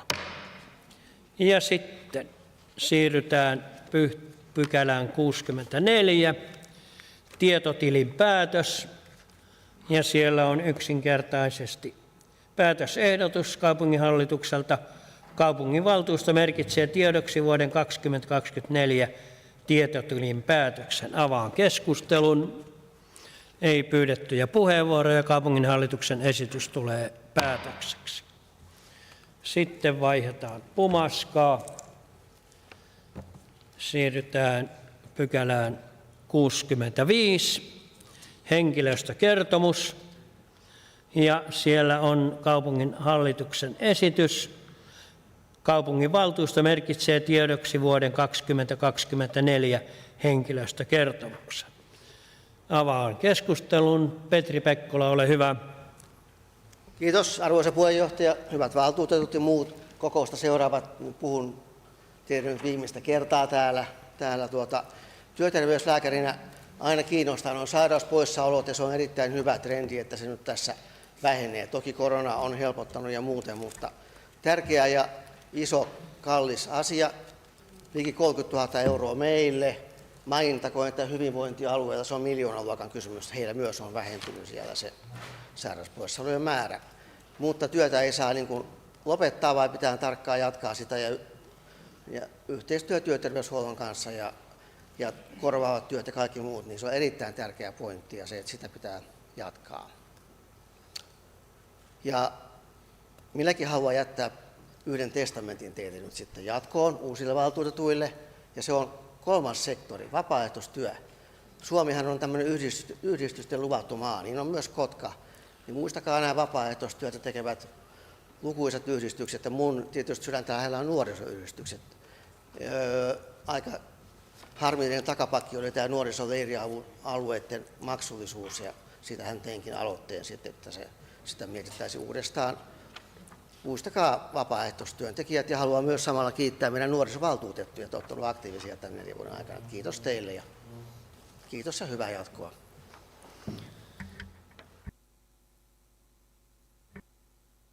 Kiitoksia. Ei muita pyydettyjä puheenvuoroja, joten kaupunginhallituksen esitys tulee pykälässä 65 päätökseksi. Sitten siirrytään pykälään 66.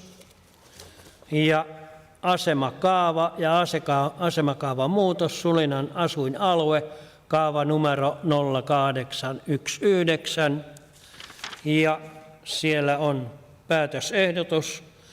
Kaupunginvaltuusto päättää hyväksyä Sunilan asuinalueen asemakaavan 0819, joka koskee Kotkan kaupunginosaa 37 Sunila, vesialue, sekä asemakaavan muutosehdotuksen, joka koskee kaupunginosaa 36, Popinniemi, korttelit 4, 19, 22, 24-27, lähivirkistys- ja katualuetta sekä kaupunginosaa 37, Sunila, korttelit 13, 25, 28, 29, puisto, lähivirkistys, urheilu ja virkistyspalvelu, suoja, viher- ja katualuetta. Kaava numero 0819, Sulinan asuinalue. Avaan asiasta keskustelun. Ei pyydettyjä puheenvuoroja. Kaupunginhallituksen esitys tulee pykälän 66 päätökseksi. Ja sitten siirrymme pykälään 67. Kyminlinnan siirtäminen Kotkan kaupungille. Ja siellä on päätösehdotus näin. Kaupunginvaltuusto päättää, että Kotkan kaupunki ostaa Kyminlinnan noin 50 hehtaarin laajuisen määräalan Senaatti-kiinteistöltä oheisen kauppakirjaluonnoksen mukaisin ehdoin, ja että Kyminlinnaa kehitetään pitkäjänteisesti avaten sitä vaiheittain yleiseen käyttöön. Kyminlinnan kehittämisinvestoinneista ja käyttömenoista päätetään osana kaupungin talousarviota.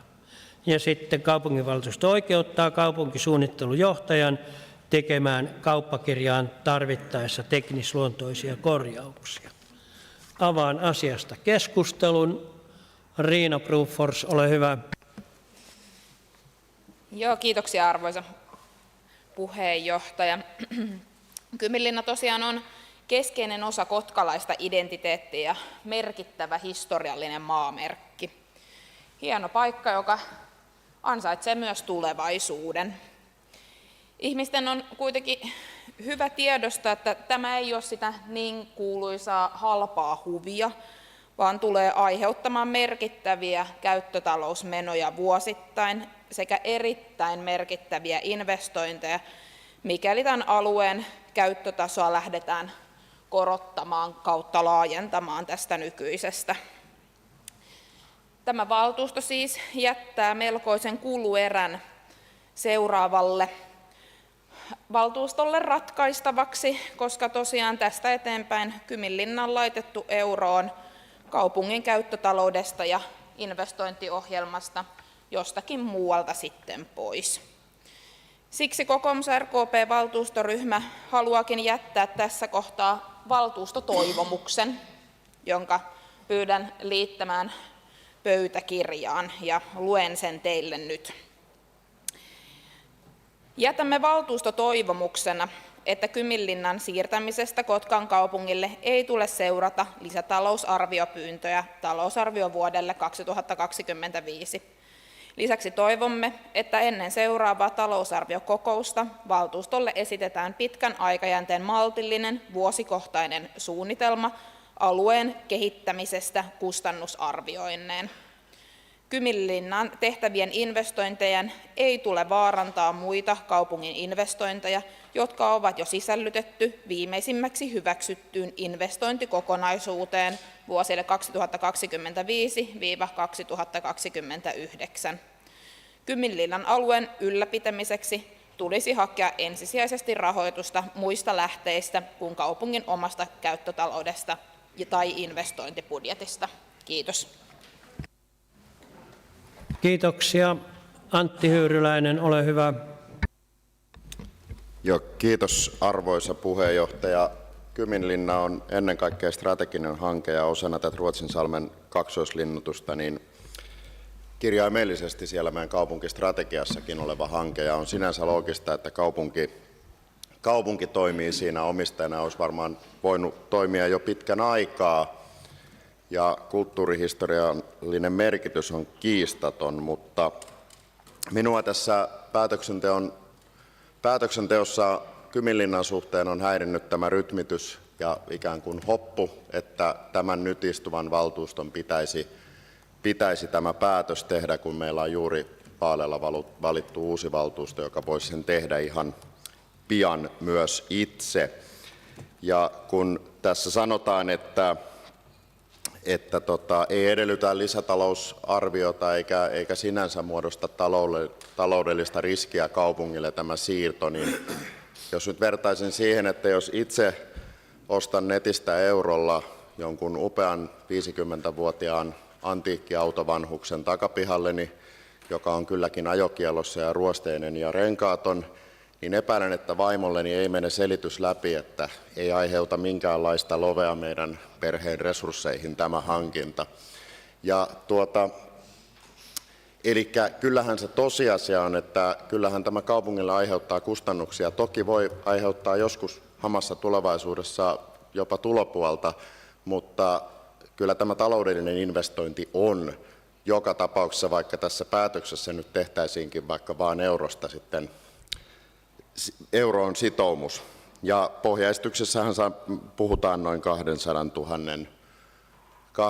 000 vuosittaisesta kustannuksesta, mihin nyt suurin piirtein keskimäärin pitäisi varautua. Toki se voi joinakin vuosina olla pienempi, joinakin suurempi.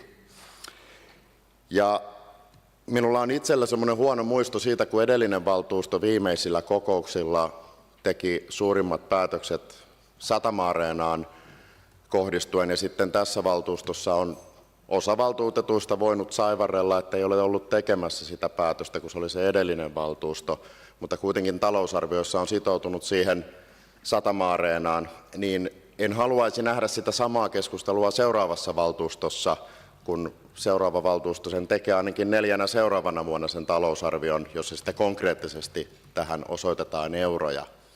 Niin näillä perusteilla minä esitän tämän asian pöydällepanoa, eli päättäköön, en mitään muutosta siis tähän pykälään, vaan yksinkertaisesti jätämme asian pöydälle ja seuraava valtuusto päättäisi tästä. Kiitos. Kiitoksia. Sitten Pia Hurtta, ole hyvä. Kiitos arvoisa puheenjohtaja, hyvät valtuutetut. Minusta on hienoa ja välttämätöntäkin, että vihdoin ja viimein Kyminlinna siirtyy Kotkan kaupungille ja pystymme hidastamaan tai jopa kokonaan pysäyttämään tämän hienon historiallisen kohteen murenemisen, mitä Senaatti-kiinteistöt ei juurikaan missään määrin halunnut tehdä. Näen, että Kyminlinna on Kotkalle ennen kaikkea vetovoimatekijä. Se on osa tätä kaupunkia, se on hieno historiallinen kohde ja uskon, että maailmalta löytyy runsaasti muun muassa sotahistoriasta kiinnostuneita matkailijoita, jotka ehkä yhdistävät tämän kohteen sitten vieraillessaan tuolla muissa Kaakkois-Suomen kohteissa Salpa-linjalla. Täällä on puhuttu kustannuksista ja mun mielestä meidän täytyy lähteä nyt niin liikkeelle, että pala kerrallaan pieninä paloina tunnistaen meidän niin kuin omat taloudelliset resurssit, niin lähdemme tekemään siitä sellaista kohdetta, jossa tulevaisuudessa voi vierailla. On hyväksyttävä se, että emme ehkä koskaan pysty kaikkia tai lähellekään kaikkia alueita sieltä korjaamaan. Mutta uskon, että 10-20 vuoden päästä meillä on hieno historiallinen kohde, jossa voi vierailla matkailijat sekä alueen omat asukkaat saada hyvinvointia. Kiitos. Sirpa Paatero, ole hyvä. Kiitoksia arvoisa puheenjohtaja ja valtuustokollegat. Mun mielestä tässä Kyminlinnan lunastamisessa eurolla, joka on sinänsä jopa vitsin kuuloinen asia, on niin kuin pitkä historia ja perinteet ja aika monet kerrat tässäkin salissa on keskusteltu siitä, kuinka Kyminlinna voisi olla hyvä matkailukohde ja mitä kaikkea sinne voitaisiin kehittää. Monet meistä, jotka ovat asuneet tässä kaupungissa, niin muistaa sen aina ja sinne ei koskaan päässyt sisälle käymään eikä muuta voinut kuin kerätä vadelmia sieltä ympäristöstä. Sitten kävin myöskin tietysti itse, olin joskus töissä siellä rakennussiivoojana, kun sitä kunnostettiin ja monta muuta tämmöistä. Mutta kun se on osa Kotkaa ja kun Senaatin tehtäviin ei kuulu pitää yllä historiallisia kohteita jonkun kaupungin tai alueen matkailumenähtävyytenä, ja Metsähallituksella, joka toisena omistajana ja huolehtii siitä luontoarvosta ynnä muuta, ei ole killinkiäkään rahaa annettu tähän moneen vuoteen. Niin sen jälkeen se, että Kotkan kaupunki yhä edelleen toivoisi, että joku muu hoitaisi tätä aluetta, niin semmoista ei tule tapahtumaan. Tämä on nyt käyty aika moneen kertaan läpi. Ja sen takia tämä viimeinen tarjous siitä, että se vietiin myöskin eduskuntaan käsiteltäväksi niin, että se myyntilupa tuli, koska nämä strategisesti vajakäyttöiset alueet, historialliset merkittävät kulttuuriperintökohteet ovat niin isoja, että ne on käytettävä myöskin eduskunnan kautta. Nyt tämä lupa on sieltä saatu ja nyt siis olemme tätä kauppaa tässä tekemässä. Se, että mitä sille sitten voidaan ja mitä sille tehdään, niin äsken tuossa vitsailin vähän, että kun aina nähdään riskejä ja aina on riskejä, en poissulje sitä kysymystä.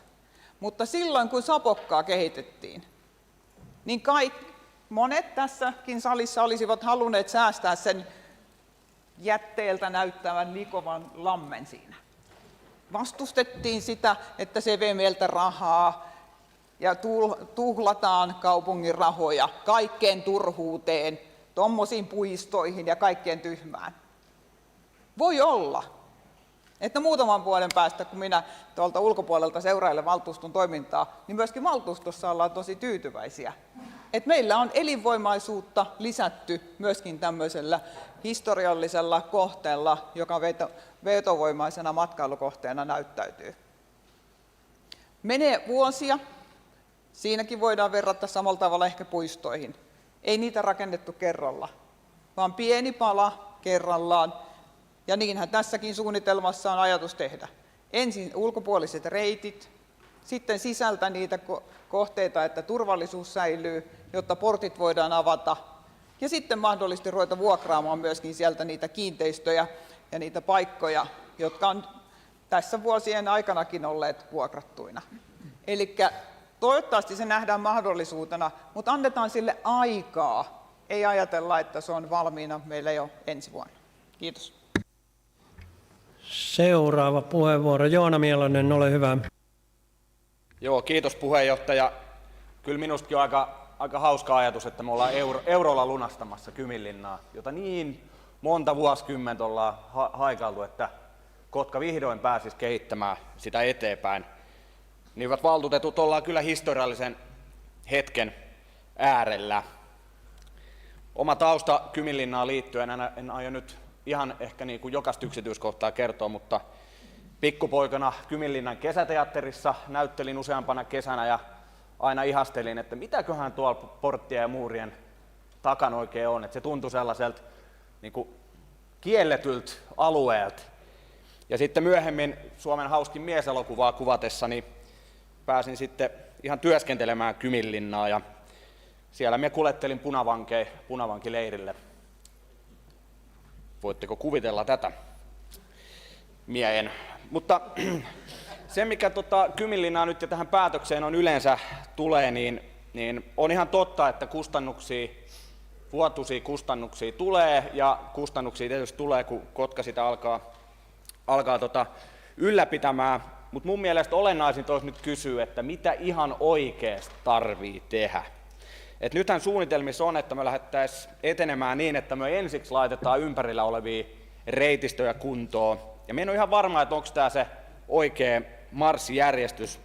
Me on itse suhtautunut tähän asiaan niin, että olennaisinta olisi, että me saataisiin ne portit auki. Sitten kun ne portit aukeaa, ihmiset löytää sen ulkoilureittinä Ja kun ihmiset löytää sen ulkoilureittinä, niin sen jälkeen palvelut seuraa perässä, koska sitten siitä tulee kannattavaa ehkä liiketoimintaa tai vastaavaa. Ja sitten siinä vaiheessa voidaan katsoa, että mihin suuntaan siitä pitäisi lähteä kehittämään. Mutta toki hyvät valtuutetut, tämä on sellainen asia, johon varmaan tullaan vieläkin palaamaan, koska kuten tuossa aiemmin on todettu, niin talousarvion yhteydessä sitten näihinkin tullaan sitten vastaamaan.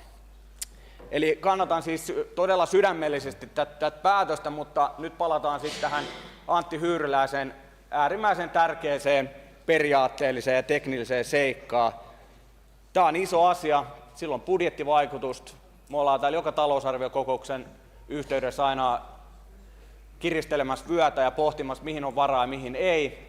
Ja nyt me ollaan tässä käytännössä tekemässä seuraavan valtuuston puolesta iso päätös siitä, että menoja pitäisi käyttää tähän Kyminlinnaan. Niin tästä syystä minä kannatan Hyyryläisen tekemää pöydällepanoesitystä. Kiitoksia. Ja sitten kun on tehty pöydällepanoehdotus plus, että sitä on kannatettu, niin seuraavien pyydettyjen puheenvuoroihin pitää aukottomasti liittyä tähän pöydällepanoehdotukseen. Onko näin, Kim Suores? Okei.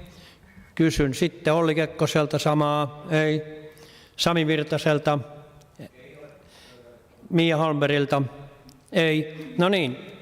Sittenhän me äänestämme. Koska on tehty pöydällepanoehdotus ja sitä on kannatettu, niin asiallinen käsittely on jaa, eli asian käsittelyn jatkaminen on jaa, ja sitten tämä pöydällepanoehdotus on ei. Ja äänestysehdotus on varmaan ymmärretty. Ja sitten kun arvon rouvat antaa luvan, niin sitten voidaan äänestää. Voidaan äänestää.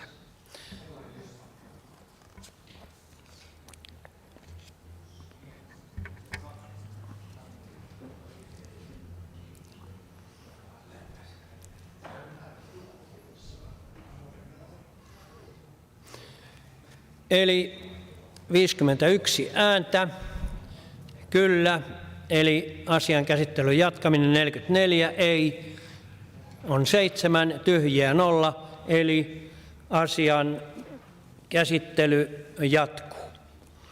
Ja sitten siellä oli puheenvuoropyyntö. Kim Suores, ole hyvä. Kiitos puheenjohtaja. Viimeinen puheenvuoro minullakin tässä valtuustossa, ehkä. Katsotaan nyt vielä, miten menee.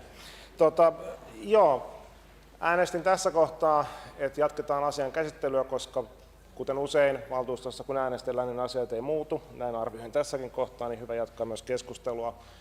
Hyyryläisen esimerkki eurolla hankittavasta autokaunottaresta tai romusta, miten sen haluaa ajatella, niin oli varsin osuva. Että on asioita, joita ei kannata välttämättä ostaa eurollakaan tai edes ottaa ilmaiseksi kontolleen. Totta kai tässä on kotkalaisille hyvin paljon semmoista niin kuin tunnepuolta tässä. Totta kai Kyminlinna pitää saada. Totta kai siitä tulee hieno nähtävyys. Totta kai se on alueen historia ja kulttuuria. Itse muistan, koska asuin lapsena Koivulassa, että siitä kun meni ohi, niin aina oli joku sotapoika siinä portilla rynnäkkökivääri tanassa niin kuin vartiossa. Mutta en koskaan käynyt siellä sisällä ennen kuin ehkä noin 10 vuotta sitten, kun se oli kerran yhden viikonlopun vai yhden päivän auki. Ja ei se nyt niin vaikuttava minusta ollut. Olihan se tietysti kotkalaisille vaikuttava, mutta jos ajattelee sitä, että tuleeko sitä turistin vetonaula, niin hieman epäilen. Toki, kuten Sirpa Paatero mainitsi, niin asiat ottaa aikaa. Ja Sapokon vesipuisto on totta kai yksi kaupungin helmiä, mutta se, että joku on onnistunut aikaisemmin, ei tarkoita, että joku muu asia tulee onnistumaan jatkossa.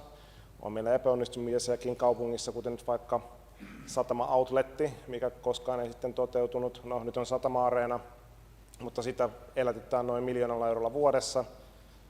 Hyyrynen myös mainitsi tämän Kyminlinnan 200 000 vuodessa. Arvaan, että se tulee olla vähän enemmän, niin se on seuraavalla valtuustokaudella 1 miljoonaa euroa menee sinne. ja sillä ei varmasti hirvittävän paljon vielä saada aikaan. Ja sitten jos sitä vertaa siihen, että, niin mä koko ajan referoin Hyyryläisen tässä, mutta se 4 000 euroa vuodessa, oliko ympäristöjärjestöille ja muille, niin onhan tämä mittakaava niin kuin aika niin kuin megalomaanisen iso näiden välillä.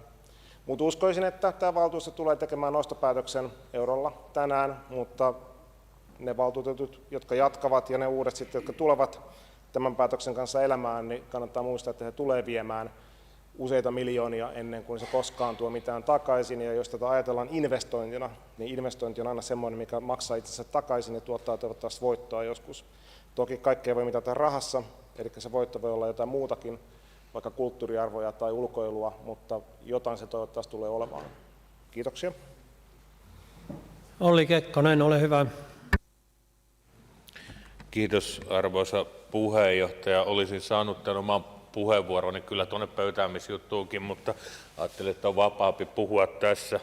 Ajattelin, että se pöytääminen ei mene läpi.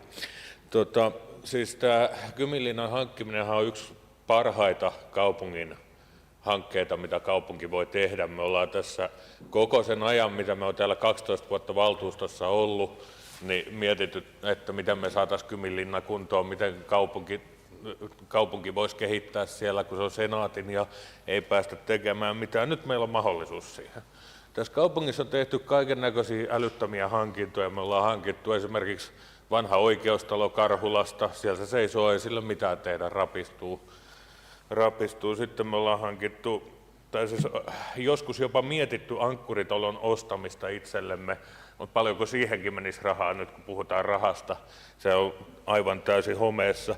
Ne, mitä meidän pitää tehdä, on tosiaan ihan ensisijaisesti tämä Kyminlinnan hommaaminen. Aikoinaan meidän olisi pitänyt myöskin lähteä hankkimaan itsellemme kirkonmaata ja rankkia. Nähtiin, että mitä tapahtui, kun ei niitä hankittu. Siellä on toisenlainen kehitys. Nyt me pystyttäisiin itse kehittämään, jos oltaisiin silloin lähdetty mukaan. Mutta tosiaan tämä nyt antaa kaupungin omistus aivan toisenlaisia mahdollisuuksia. Muistan, kun tuossa haettiin näitä niin sanottuja eduskunnan joululahjarahoja, niin mietittiin, että niitähän ei voinut valtiolle hakea. Onneksi siellä toimi silloin yhdistys, jolle pystyttiin hakemaan, että siellä korjataan vähän asioita ja laitetaan ulkoilureittejä kuntoon. Nyt kun se on kaupungin omistukseen tulee, niin me pystytään ihan toisella tavalla hakemaan sinne rahoitusta ulkopuolelta sen saneeraamiseen, korjaamiseen ja siitä matkailuvaltin tekemiseen.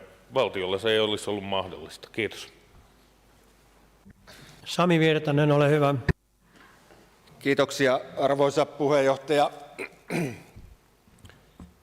Me olemme tietyssä tilanteessa hyvä pelottelemaan itseämme, mutta se, että nyt tämä pöytäämisen kanssa kävi kun kävi ja tämä valtuutettu Hyyryläisen kuvailema tilanne nyt todennäköisesti syntyy, että tuleva valtuusto saa aloittaessaan itselleen myös Kyminlinnan ja Kyminlinnan kehittämisen, niin tulevalla valtuustolla on myös mahdollisuus tehdä päätöksiä, jossa nykytilanne säilyy, että siellä ei mitään tehdä. Eli kyllä se päätöksenteko kuitenkin, että mitä siellä Kyminlinnassa lähdetään tekemään, miten sitä lähdetään kehittämään, niin on mitä suuremmissa määrin myös tulevan valtuuston käsissä. Ja kaikki ymmärtää, että puhutaan vuosikymmenten aikaisesta kehittämistyöstä. Niin tässä kyllä tehdään samalla sitten myös aika monen myös tulevan valtuuston edestä päätöksiä ja sidomme niitä käsiä, jos haluamme oikein ahtaasti tätä tilannetta nähdä. On hyvä, että teemme tänään sen päätöksen ja lähdetään maltillisesti liikkeelle ja otetaan se alue sillä tavalla osaksi meidän strategista työtä tämän kaupungin matkailun, tämän kaupungin historian turvaamisen näkökulmasta, tämän kaupunkilaisten hyvinvoinnin kehittämisen näkökulmasta. Kaikki nämä on mahdollisuuksia, mitä tämän Kyminlinnan eurolla ostaminen meille tarjoaa. Ja nyt kun on kyse tämän valtuustokauden viimeisestä valtuustosta, niin uskallan toimia ehkä vähän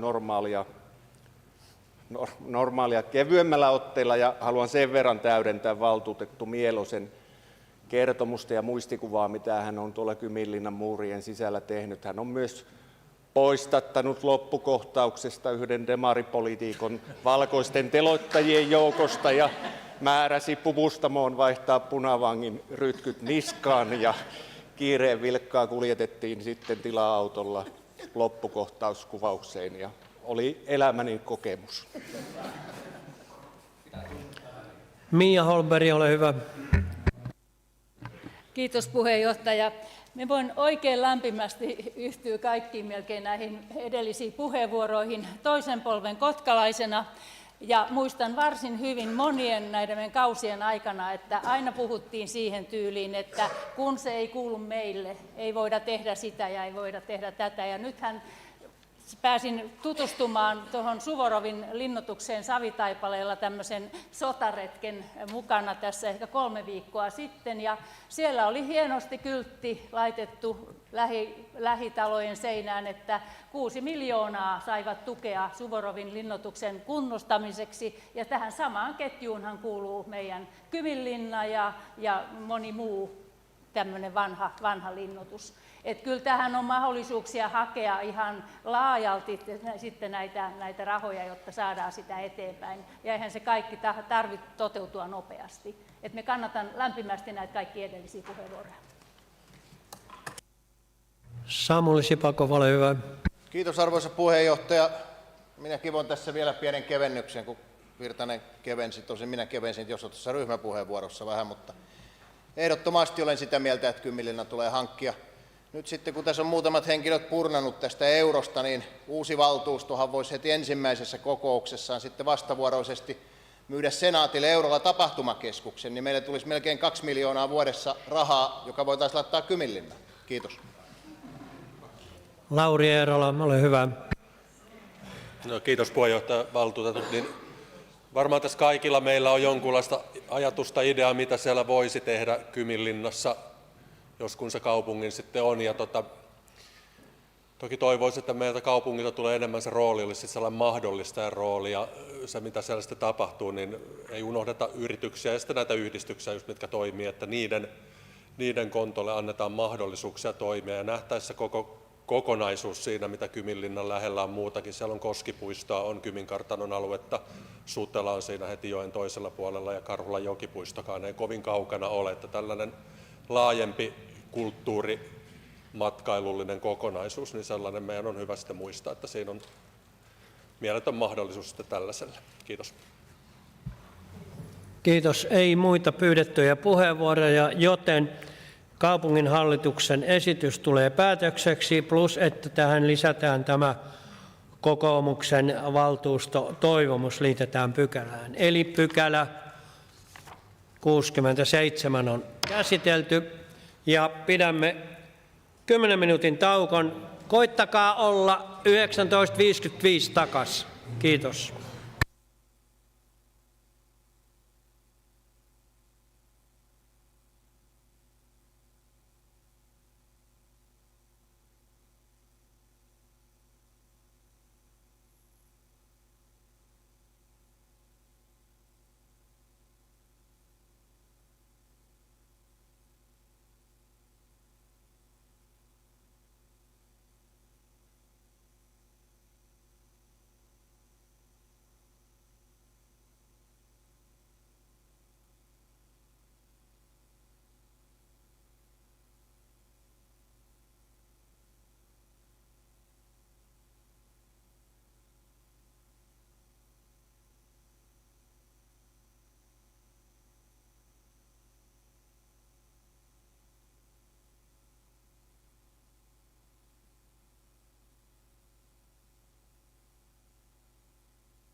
No niin, hyvät ystävät, koittakaa tulla sieltä aulasta sisään, komennelkaas porukkaa sisään.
No niin, jatketaan kaupunginvaltuuston kokousta. Ja olemme tällä hetkellä pykälässä 68.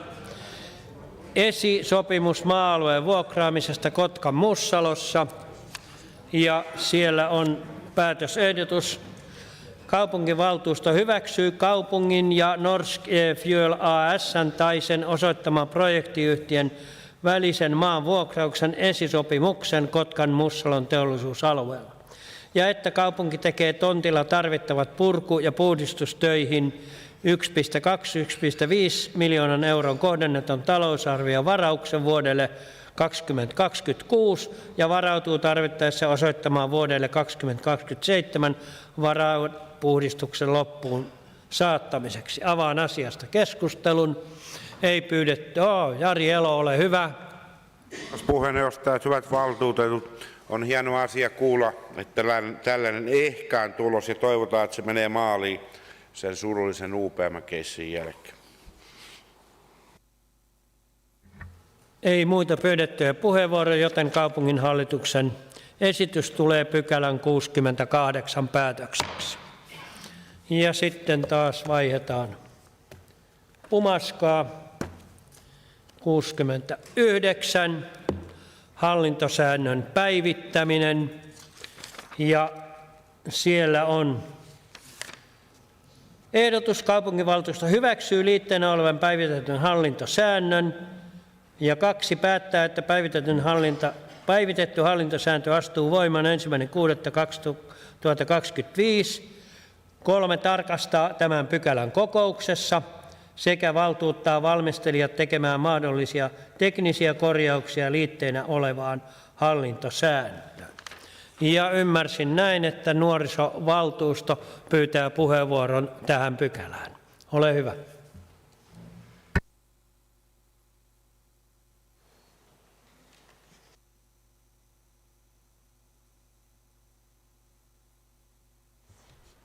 Kiitos puheenjohtaja, hyvät valtuutetut ja muut läsnäolijat. Nuorisovaltuusto oli maaliskuussa yhteydessä kaupungin hallitukseen nuorisovaltuuston aloiteoikeuteen liittyen. Nuorisovaltuuston puheenjohtajisto on tehnyt kaupunginhallituksen kanssa aktiivisesti töitä asian valmistelemiseksi ja nuorisovaltuustolle ollaan tänään myöntämässä aloiteoikeus Kotkan kaupunginvaltuuston kokouksissa. Nuorisovaltuustolla on jatkossa oikeus tehdä aloite kaupunginvaltuuston kokouksessa asiassa, jonka se arvioi lasten ja nuorten kannalta merkittäväksi. Tämä on tärkeä askel kohti nuorten osallistumisen ja vaikuttamisen lisäämistä ja toimielinten välistä vuoropuhelua. Uskon, että kuuntelemalla nuoria kutsumme heitä myös kaupunkiimme. Kiitos. Anne Heikkilä, ole hyvä. Kiitos arvoisa puheenjohtaja, hyvät valtuutetut ja muut kuulijat. On kunnia päästä puhumaan nuorisovaltuuston edustajan jälkeen, koska ihan samasta asiasta haluan myös oman puheenvuoroni pitää. Nuorisovaltuusto on säädetty laissa, mutta käytännössä toiminnasta päättää kunta. Nuorisovaltuuston tehtävät ja vaikuttavuus on kuitenkin hyvin erilaista eri kunnissa. On kuntia, joissa nuorisovaltuustot on ikään kuin jonkinlaisia nuorisoseuroja, joissa ei ole niin kuin mitään struktuuria eikä ole päätösvaltaa, ei asialistoja eikä muuta. Nuorisovaltuustot kirjattiin lakiin 10 vuotta sitten. Laissa ei kuitenkaan oteta kantaa siihen, että minkälaisia vaikutuskeinoja nuorilla pitää olla. Nuorissa on tulevaisuus, sanotaan, mutta teemmekö me päätöksiä ajatellen tulevaisuutta ja ajatellen nuoria? Nyt päätettävässä hallintosäännön muutoksessa esitetään, että nuorisovaltuustolle annetaan oikeus aloitteiden tekemiseen kaupunginvaltuuston kokouksessa. Tämä ei ole mitenkään jokaisessa Suomen kunnassa edes mahdollista. Aika pienessä määrässä kuntia niin nuorisovaltuustolla on vaikuttamismahdollisuuksia. Tämä on erittäin hyvä ja tärkeä muutos. Näin nuoret saavat aitoa kosketusta vaikuttamiseen poliittisessa päätöksenteossa. Ja nyt haastan minut ja muutkin tulevan valtuuston jäsenet, että me ruvettaisiin ihan aidosti miettimään sitä, että miten me saadaan nuoret tulevaisuudessa niin vahvemmin mukaan politiikkaan, koska valitettavasti me jokainen tässä, ainakin allekirjoittanut itse, niin ikääntyy joka vuosi lisää ja me tarvitaan nuoria myös tähän päätöksentekoon. Kiitos. Kiitoksia. Ei muita pyydettyjä puheenvuoroja, joten kaupunginhallituksen esitys tässä pykälässä 69 tulee valtuuston päätökseksi. Ja sitten siirrytään pykälään 70, luottamushenkilöiden palkkiosäännön muuttaminen. Ja siellä on ehdotus. Kaupunginvaltuusto hyväksyy liitteenä olevan muutetun luottamushenkilöiden palkkiosäännön ja määrää sen tulevan voimaan 1.6.2025. Ja nuorisovaltuusto on pyytänyt myös tähän puheenvuoron, niin annan heille ensimmäisenä puheenvuoron.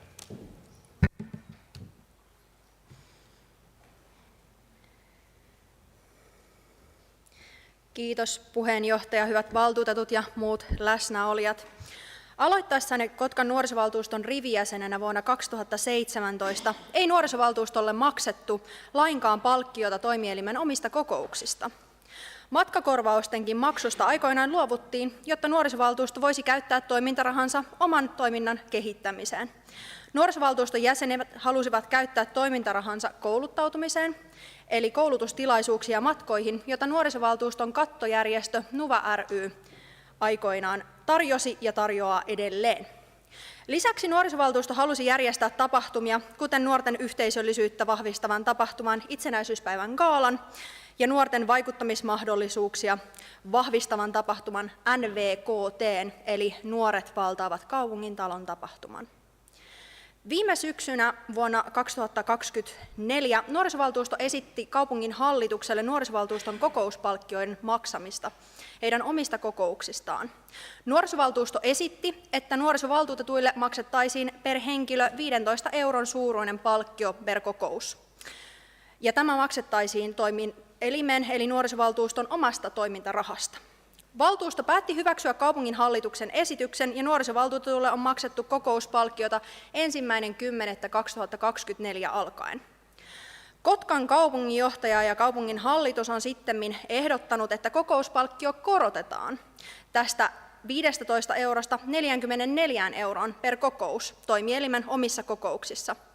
Esityksen mukaan nuorisovaltuutetulla maksettaisiin myös nykyisen 37 € sijaan 44 € myös muiden kaupungin toimielinten ja vaikuttamistoimielinten kokouksista, kun nuorisovaltuutettu näihin osallistuu.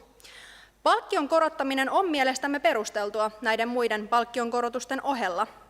Nuorisovaltuusto on kuntalakiin kirjattu vaikuttamistoimielin, jonne edustajat valitaan vaaleilla, aivan kuten tänne meidän kaupungin valtuustoommekin. Nuorisovaltuusto on täten aivan yhtä arvokas toimielin kuin vammaisneuvosto tai ikäihmisten neuvosto tai kaupunginvaltuusto. Vammaisneuvostossa ja ikäihmisten Neuvostossa palkkiota maksetaan 87 € per kokous. Pyydän tänään tehtävässä päätöksessä huomioimaan sen, että nuorisovaltuuston nykyinen toimintaraha ei riitä kattamaan tätä korotusta 15 € 44 €, jolloin nuorisovaltuuston toimintarahaa on kasvatettava samassa suhteessa korotuksen kanssa. Viimeisessä kokouksessani nuorisovaltuutettuna haluan puheenvuoroni lopuksi kiittää valtuutettuja ja virkamiehiä hyvästä yhteistyöstä matkan varrella. Erityiskiitokset Kotkan kaupunginhallituksen puheenjohtajalle Sami Virtaselle, nuorisovaltuuston toimintaa luotsanneelle nuorisotyön ohjaajalle Helja Haliselle, tätä edeltäneelle Minni Kuismalle, nykyiselle nuorisotoimen johtajalle Pirjo Lamminaholle sekä häntä edeltäneelle Leena Ruotsalaiselle. Ilman teitä ei olisi meitä. Toivon, että nuorisovaltuusto jatkaa jatkossakin aktiivista vaikuttamistyötään nuorten äänitorvena toimimisessa. Ja kutsunkin nyt kanssa valtuutetun ja nuorisovaltuuston vasta valitun uuden puheenjohtajan Anni Kurjen tänne lauteille jatkamaan puheenvuoroa.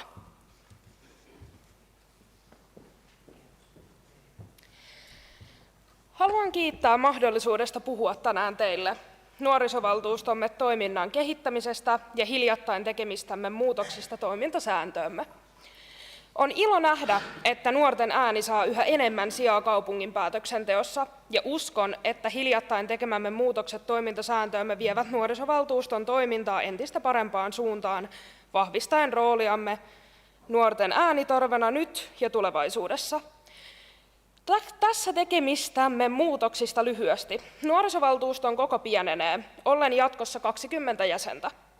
Olemme selkeyttäneet nuorisovaltuutetun vastuuta tässä luottamustehtävässä toimimiseksi. Selkeyttämällä nuorisovaltuustomme erottamisperusteita, jotta toiminta pysyy selkeänä ja oikeudenmukaisena sen kaikille jäsenille, jotka ovat iältään 14–29-vuotiaita. Tämä auttaa takaamaan päätösvaltaisuuden kokouksissamme pitkällä aikajänteellä. Kiitän kaikkia, jotka ovat olleet mukana tekemässä näitä muutoksia, ja uskon, että yhdessä voimme jatkaa nuorten äänen vahvistamista rakkaassa Kotkassamme. Kiitos. Kiitoksia. Sitten Karina Jäntti, ole hyvä. Kiitos puheenjohtaja. Tämä mun puheenvuoro on oikeastaan kannanotto, kun mietitään luottamustoimen kokopäiväistä hoitamista seuraavan kerran. Sitähän ei siis tosiaan tässä kohtaa päätetä. Eli samanaikainen toiminen muissa alueellisissa ja kunnallisissa luottamustehtävissä isoissa rooleissa on toki laillisesti sallittua, mutta eettisesti ja julkisen luottamuksen kannalta siihen liittyy merkittäviä kysymyksiä, joita on ihan hyvä pohtia. Nämä kaksois- tai kolmoisroolit voi heikentää uskottavuutta ja herättää epäilyjä vallan keskittymisestä. Täysipäiväisesti palkattu tehtävä luo kuitenkin sellaisen odotuksen siitä, että siihen sen henkilö käyttää aikansa nimenomaan siihen tehtävään eikä moneen rinnakkaiseen luottamustoimeen. Ylipäätään palkkioiden ja ansioiden kasautuminen voi näyttää epäoikeudenmukaiselta, ja se voi myös heikentää demokratiaa, jos samat henkilöt pitävät hallussaan monia keskeisiä päätöksentekopaikkoja. Kiitos. Arttu-Petteri Klami, ole hyvä. Puheenjohtaja, hyvät valtuutetut ja muut läsnäolijat. Minulla on muutosesitys tähän, ja muutosesitys kuuluu: kaupunginvaltuusto hyväksyy liitteenä olevan muutetun luottamushenkilöiden palkkiosäännön sillä muutoksella, että palkkiosääntö hyväksytään ilman palkkioiden ja palkkojen indeksikorotuksia. Muutoin liitteenä olevan sääntöluonnoksen sisältö, mukaan lukien nuorisovaltuuston kokouspalkkion korotus 44 €, hyväksytään sellaisenaan. Muutettu palkkiosääntö määrätään tulemaan voimaan 1.6.2025, ja tämän saman tekstin on lähettänyt sinne teille sähköpostilla. Ja lyhykäisyydessään, että miksi mä nyt tällaisen muutosesityksen tein. Mä nyt tiedän, että tämä säästyvä summa voi joidenkin mielestä tuntua kaupungin budjetissa pieneltä, mutta tavallisen kotkalaisen arjessa silläkin summalla voidaan tehdä merkittäviä parannuksia. Se voi tarkoittaa esimerkiksi parempia liikuntamahdollisuuksia, tukea nuorille, ikäihmisille tai pieniä, mutta konkreettisia palveluparannuksia, jotka näkyvät suoraan asukkaiden arjessa. Kiitos. Henri Herranen, ole hyvä. Kiitos puheenjohtaja. Kannatan valtuutettu Klamin esitystä ja nimenomaan säästöjä pitäisi myös tässäkin valtuustossa tehdä, että ne ei koske pelkästään kuntalaisia, vaan myös valtuutettuja. Eli ei ole mitään tarvetta nostaa palkkioita valtuutettujen osalta. Sen sijaan nuorisolle on ihan hyvä, että heillä pikkasen nostettaisiin heidän palkkioita. Kiitos. Sami Virtanen, ole hyvä. Kiitoksia arvoisa puheenjohtaja tähän nuorisovaltuutettujen esiin nostamaan asiaan. Eli nyt kun sitä kokouspalkkiota heidän sisäisistä kokouksistaan nostetaan, niin ja tämä muutoshan tapahtui kaupunginjohtajan esityksestä kaupunginhallitusvaiheessa, niin kaupunginhallitus silloin keskusteli ja tiedostaa sen, että tämä tarkoittaa sitä, että kun suunnitellaan nuorisovaltuuston toimintaan liittyvää määrärahavarausta, niin siinä tulevaisuudessa pitää ottaa huomioon tämä nyt tapahtuva korotus.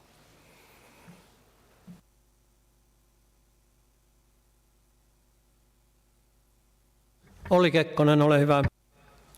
Kiitos arvoisa puheenjohtaja. Kuuntelin tuossa nuorisovaltuutettujen puhetta tarkalla korvalla ja kiinnitin huomiota siinä vertaukseen vammaisneuvostoon ja ikäihmisten neuvostoon, joka on ihan totta, että samanlaisia vaikutustoimielimiä kuin nuorisovaltuustokin. Semmoinen pieni ehkä ongelma myöskin on ollut se, että nuorisovaltuuston kokouksethan on nykyään niin, että pöytäkirjat ilmestyy siellä Nuban sivuilla. Ne löytyy sieltä, mutta tässä vaiheessa meidän pitäisi jossain vaiheessa saada ne tänne myöskin hallijulkaisuun. Siinä on se hyvä puoli, että kun tuolta asiakirjahausta hakee asioita, että missä on jotakin asiaa päätetty, hakee sitä hakusanalla, niin sieltä löytyy aina joka toimielimen kohdalta se, että miten siellä on niin kuin tästä asiasta päätetty. Nyt nuorisovaltuustoa ei siellä päätöksenteossa meidän asiakirjahaussa löydy tällä tavalla. Niin tämän halusin vaan tuoda esiin. Kiitos. Joona Mielonen. Niin, kiitos puheenjohtaja. Tämä on ollut itselle monellakin tavalla vaikea pykälä päättää tämä palkkiosääntö. Valtuustohan käytännössä aikoinaan teki ihan järkevästi, kun se päätti sitoa nämä palkkiot indeksiin, ja tämä oli hyvä yritys vähentää silloin aiheeseen liittyviä intohimoja ja varmistaa tälleen käytännössä niin kuin jonkinnäköisellä automaatiolla, että palkkiot pysyy jotenkin hintakehityksen mukana.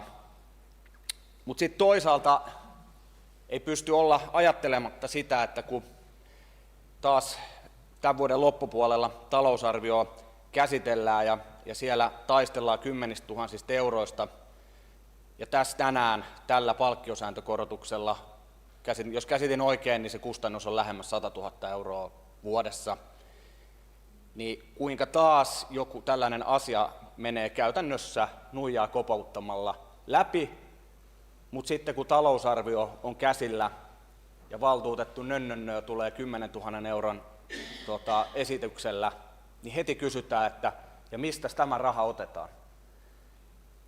Niin kyllä mulla tulee niin kuin hirveä periaatteellinen tarve tänään kannattaa perussuomalaisten esitystä, koska minä näen, kuinka me ollaan taas vuoden loppupuolella siinä tilanteessa, että kun tullaan omilla esityksillä, niin kysytään, että no mistä tämä raha otetaan, mutta kukaan ei ole kysynyt tänään sitä.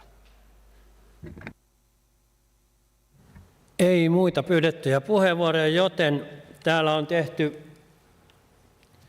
kannatettu muutosehdotus ja luen sen nyt tässä, koska tämä menee sitten äänestykseen kaupunginhallituksen esityksen kanssa. Eli muutosehdotus kuuluu: kaupunginvaltuusto hyväksyy liitteenä olevan muutetun luottamushenkilöiden palkkiosäännön sillä muutoksella, että palkkiosääntö hyväksytään ilman palkkioiden ja palkkojen indeksikorotuksia. Muutoin liitteenä oleva sääntöluonnoksen sisältö, mukaan lukien nuorisovaltuuston kokouspalkkion korotus 44 euroon, hyväksytään sellaisenaan. Muutettu palkkiosääntö määrätään tulemaan voimaan 1.6.2025. Ja Täällä on siis kaupunginhallituksen esitys, että kaupunginvaltuusto hyväksyy liitteenä olevan muutetun luottamushenkilöiden palkkiosäännön ja määrää sen tulevan voimaan 1.6.2025. Ne valtuutetut, jotka äänestävät kaupunginhallituksen esityksen mukaan, äänestävät jaa, ja ne, jotka äänestävät perussuomalaisten kannatetun muutosehdotuksen puolesta, niin äänestävät ei. Ja kun rouvat antaa luvan, niin voimme äänestää. Voimme äänestää.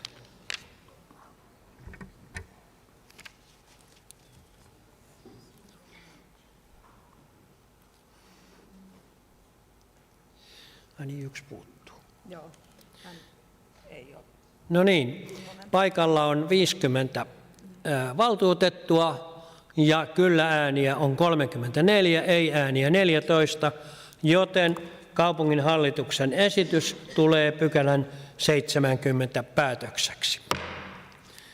Ja sitten jatketaan pykälään 71. Käännös vielä. No niin.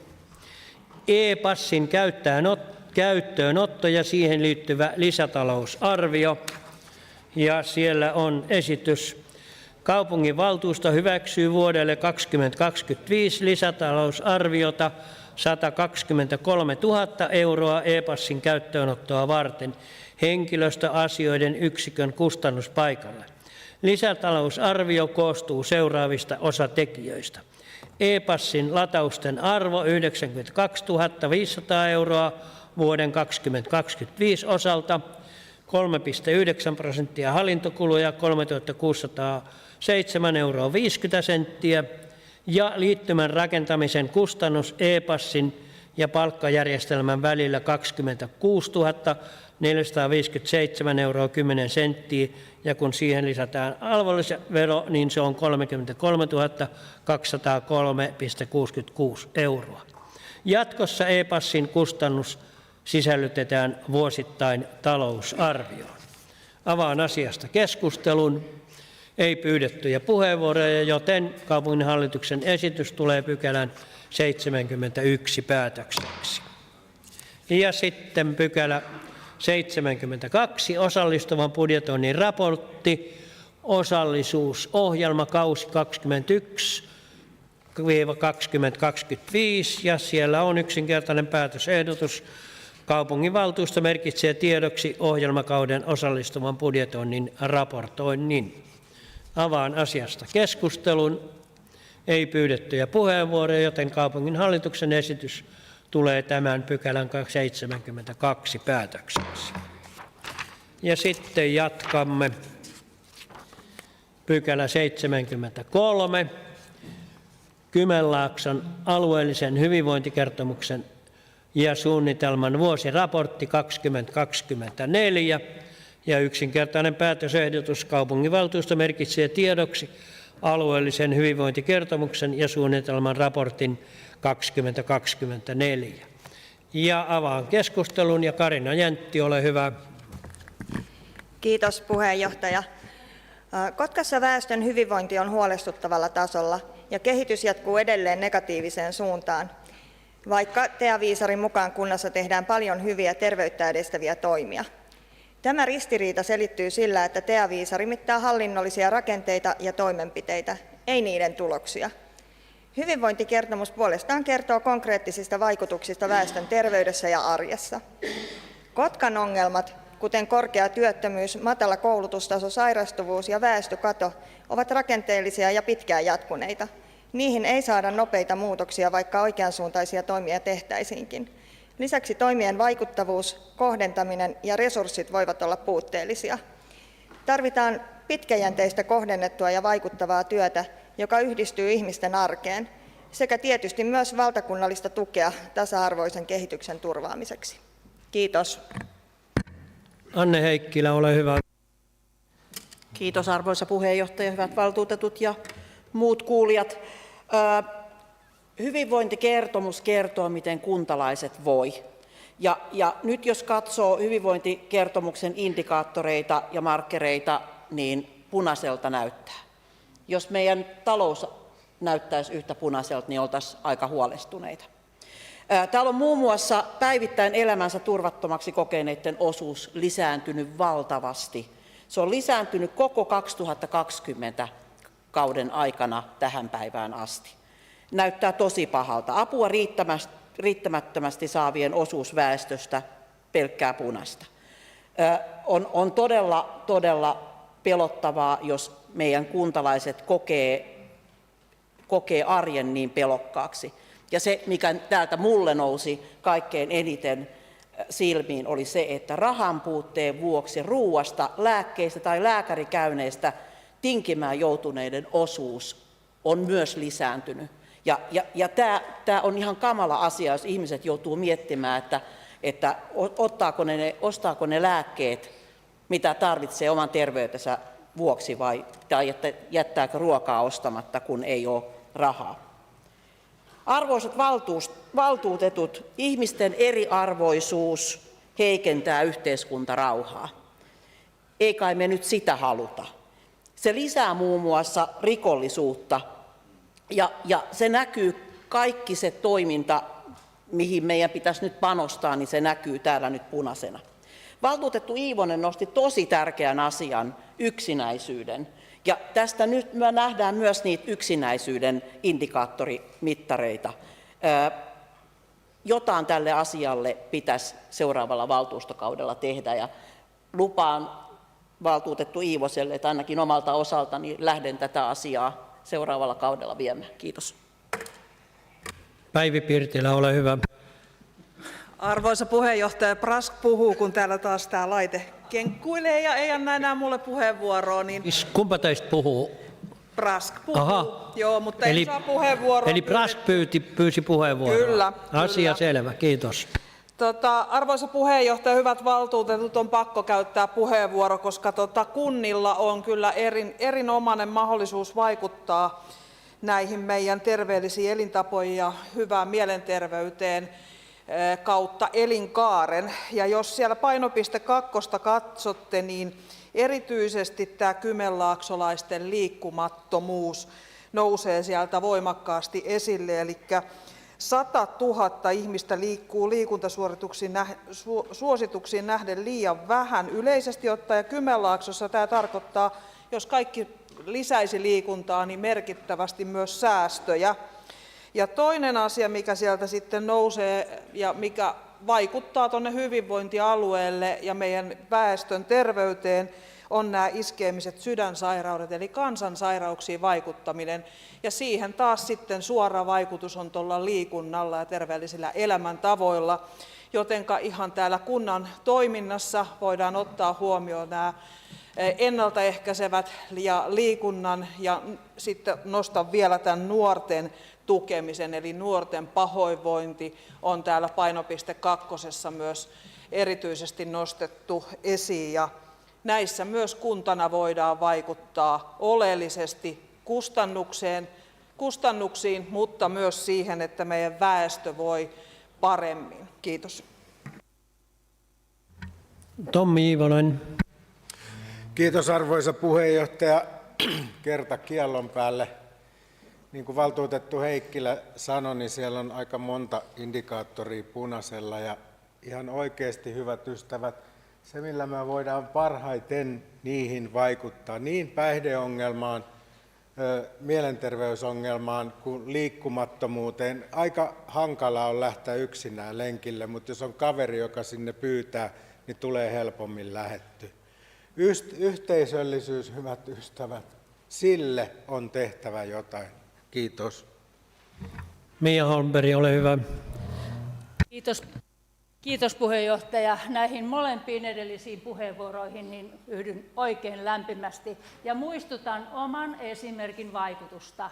Kukaan muu ei meidän puolestamme liiku kuin itse, ja niitä on vaikka kuinka paljon päivän mittaan niitä mahdollisuuksia liikkua, niin näyttäkää ihmiset esimerkkiä.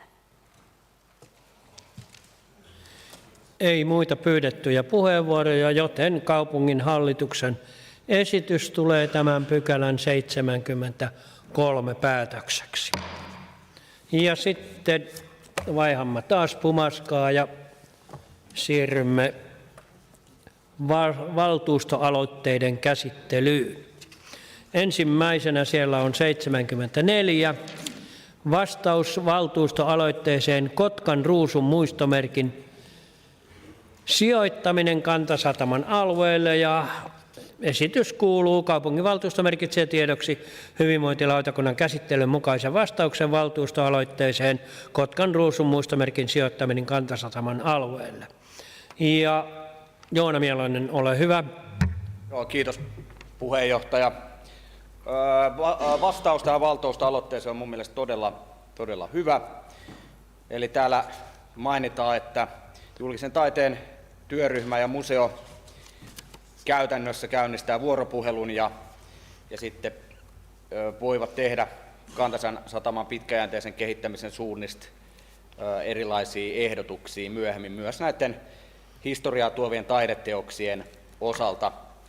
Ja tästä itse aiheesta sen verran, kun tämän aloitteen tein, niin ehkä se aloitteen kuitenkin se ydin oli, että tätä Kotkan Ruusun historiaa saataisiin enemmän Kantasatamassa esille. Oli se sitten tämä Waldenin tekemä itse-taideteos tai mikä tahansa, mutta mun mielestä Kotkan tulisi enemmän hyödyntää sen upeata ja rososta historiaa katukuvassaan. Se on se, millä me erottaudutaan kaikkein parhaiten ja mistä meidän pitää olla mun mielestä ylpeä.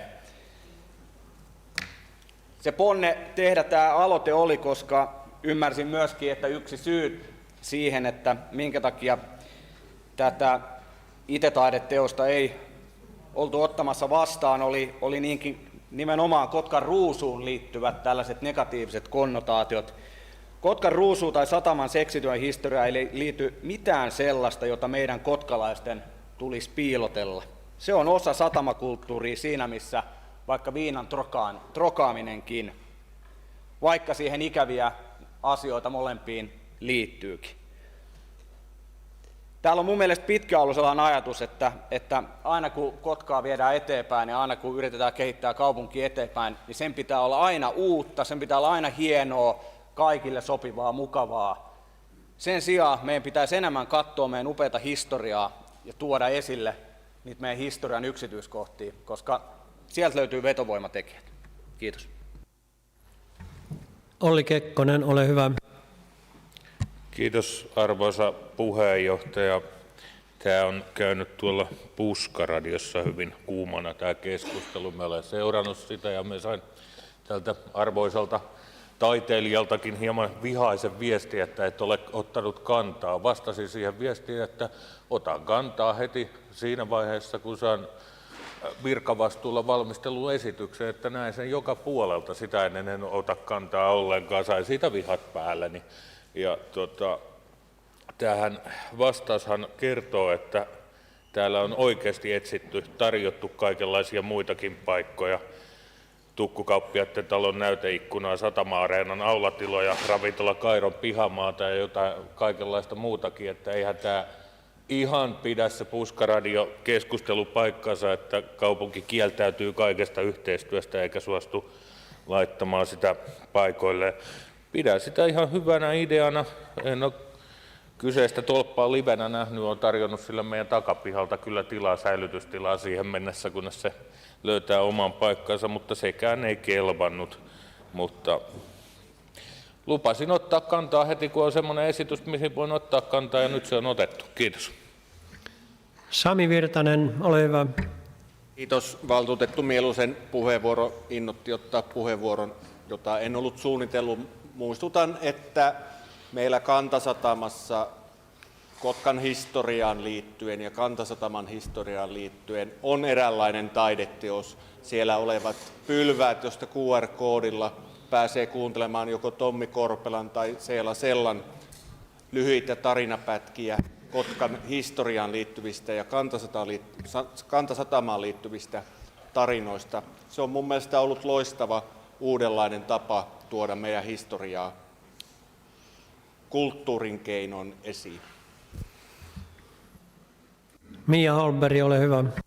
Kiitos puheenjohtaja. Nyt en voi olla taas pyytämättä puheenvuoroa, koska olemme meidän Kaijuksen kanssa saaneet aikaa sen Kotkanruusun muistolaatan, ja sitä edelsi Kotkassa ollut kähertäjien vuosikokous, jota varten meitä 3 henkilöä keräsi Kotkanruusun tarinoita oikein todella.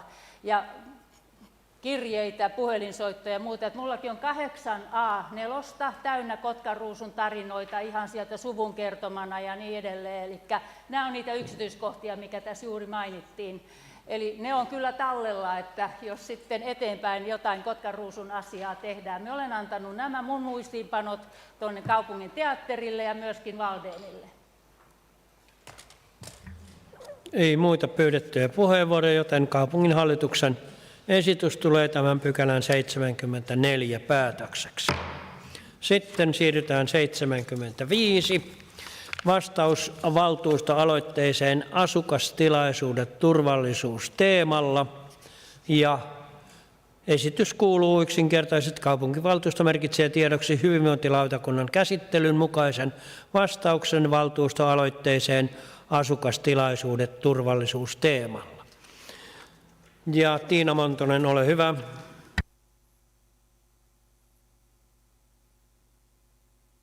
Ihan kuin ei kuuluisi. No nyt taitaa kuulua. Arvoisa puheenjohtaja ja valtuutetut, kiitän valtuustoryhmämme puolesta kaikkia valtuustoaloitteeseen vastanneita nopeasta ja myönteisestä vastauksesta asukastilaisuuksien järjestämisestä turvallisuusteemalla. Pidän tärkeänä sitä, että aloitteeseen vastanneet katsovat, että kuntalaistilaisuudet ovat hyvä tapa parantaa kuntalaisten varautumista erilaisiin häiriö- ja kriisitilanteisiin sekä lisätä kuntalaisten yhteisöllisyyttä, josta tänäänkin on paljon puhuttu, ja kriisin kestävyyttä. Mielenkiinnolla odotamme syksyllä järjestettävää tilaisuutta tai tilaisuuksia. Ei muita pyydettyjä puheenvuoroja, joten kaupungin hallituksen esitys tulee pykälän 75 päätökseksi. 76. Vastaus valtuustoaloitteeseen Pyötinen Sunila-Popinniemen alueelle teollista historiaa kunnioittava ulkoilureitti.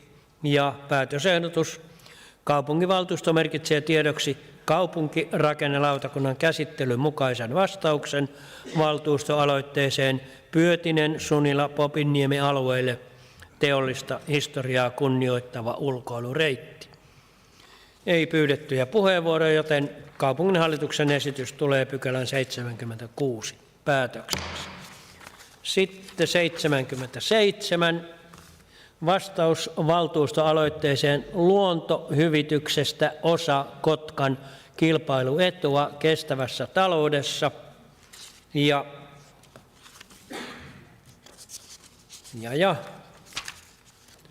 sitten kun tuolla. Kaupunginvaltuusto merkitsee tiedoksi kaupunkirakennelautakunnan käsittelyn mukaisen vastauksen valtuustoaloitteeseen luontohyvitys osaksi Kotkan kilpailuetua kestävässä taloudessa. Avaan keskustelun. Ei pyydettyjä puheenvuoroja. Kaupunginhallituksen esitys tulee pykälän 77 päätökseksi. 78. Vastaus valtuustoaloitteeseen Kotkan kaupungin suojelun maa- ja metsäomaisuuden lisäämiseksi. Ja vastaus tai esitys kuuluu: kaupunginvaltuusto merkitsee tiedoksi kaupunkirakennelautakunnan käsittelyn mukaisen vastauksen valtuustoaloitteeseen Kotkan kaupungin suojelun maa- ja metsäomaisuuden lisäämiseksi. Ei pyydettyjä puheenvuoroja, joten kaupunginhallituksen esitys tulee pykälän 78 päätökseksi. 79. Vastaus valtuustoaloitteeseen Kotkan edustan merialueiden nimeäminen. Ja siellä on päätösehdotus: kaupunginvaltuusto merkitsee tiedoksi kaupunkirakennelautakunnan käsittelyn mukaisen vastauksen valtuustoaloitteeseen Kotkan edustan merialueiden nimeäminen. Ei pyydettyjä puheenvuoroja, joten kaupunginhallituksen esitys on pykälän 79 päätös. Pykälä 80. Vastaus valtuustoaloitteeseen Kotkan Kantasataman tontin 2851 kehittäminen tapahtumakentäksi. Ja esitys kuuluu: kaupunginvaltuusto merkitsee tiedoksi kaupunkirakennelautakunnan käsittelyn mukaisen vastauksen valtuustoaloitteeseen Kotkan Kantasataman tontin 2851 kehittäminen tapahtumakentäksi. Ja Henri Herranen, ole hyvä.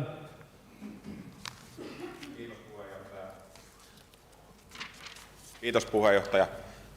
Vuosi sitten tein esityksen tosiaan tuosta noin tontin kehittämisestä, ja nythän se on ensimmäisen kerran tosiaan vuosi sitten oli silloin Crazy Driver Stunt Show oli siellä käytännössä katsoen ensimmäinen tällainen lisätapahtuma tuossa tapahtuma-areenan ympäristössä, ja silloin ei ollut vielä tuo tapahtumatori valmis, ja nythän siinä oli tämä Eagle Drift-tapahtuma, joka saa jatkoa, ja se on nyt sitten pikkasen jakanut ihmisten mielipidettä puolesta sekä vastaan. Enemmän mun mielestä on tullut näiden tapahtumien puolesta, ja se on tosi ikävää, jos ei näitä tällaisia erilaisia tapahtumia tänne Kotkaan saada. Nyt kun on tuo tapahtuma-areenakin tuossa, niin on tärkeää, että tätä saadaan erilaisia tapahtumia. Ja se on selvä juttu, että jos järjestetään jotain moottoriurheilutapahtumaa, niin sieltä kuuluu meteliä, tulee savua ja näin edespäin. Mutta että samalla tavalla niitä järjestetään ympäri Suomea muuallakin.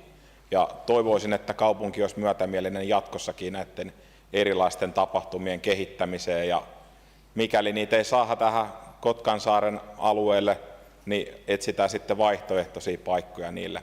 Yleisö kuitenkin on erittäin hyvin vastaanottanut tällähän tapahtumaan. Kiitos. Ei muita pyydettyjä puheenvuoroja, joten kaupunginhallituksen esitys tulee tämän pykälän 80 päätökseksi. Ja 81.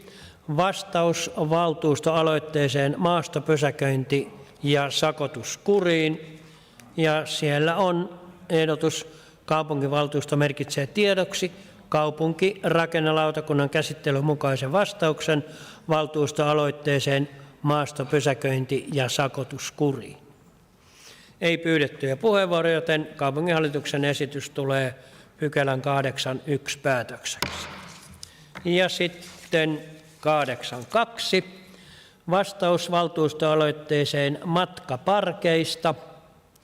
Esitys kuuluu: kaupunginvaltuusto merkitsee tiedoksi kaupunkirakennelautakunnan käsittelyn mukaisen vastauksen valtuustoaloitteeseen matkaparkkien perustamisen mahdollisuuksien selvittämisestä kaupungin keskustoihin. Ei pyydettyjä puheenvuoroja, joten kaupunginhallituksen esitys tulee pykälän 82 päätökseksi. 83. Vastaus valtuustoaloitteeseen Kotkan kaupunkimetsät ekosysteemipalveluiden tuottajiksi.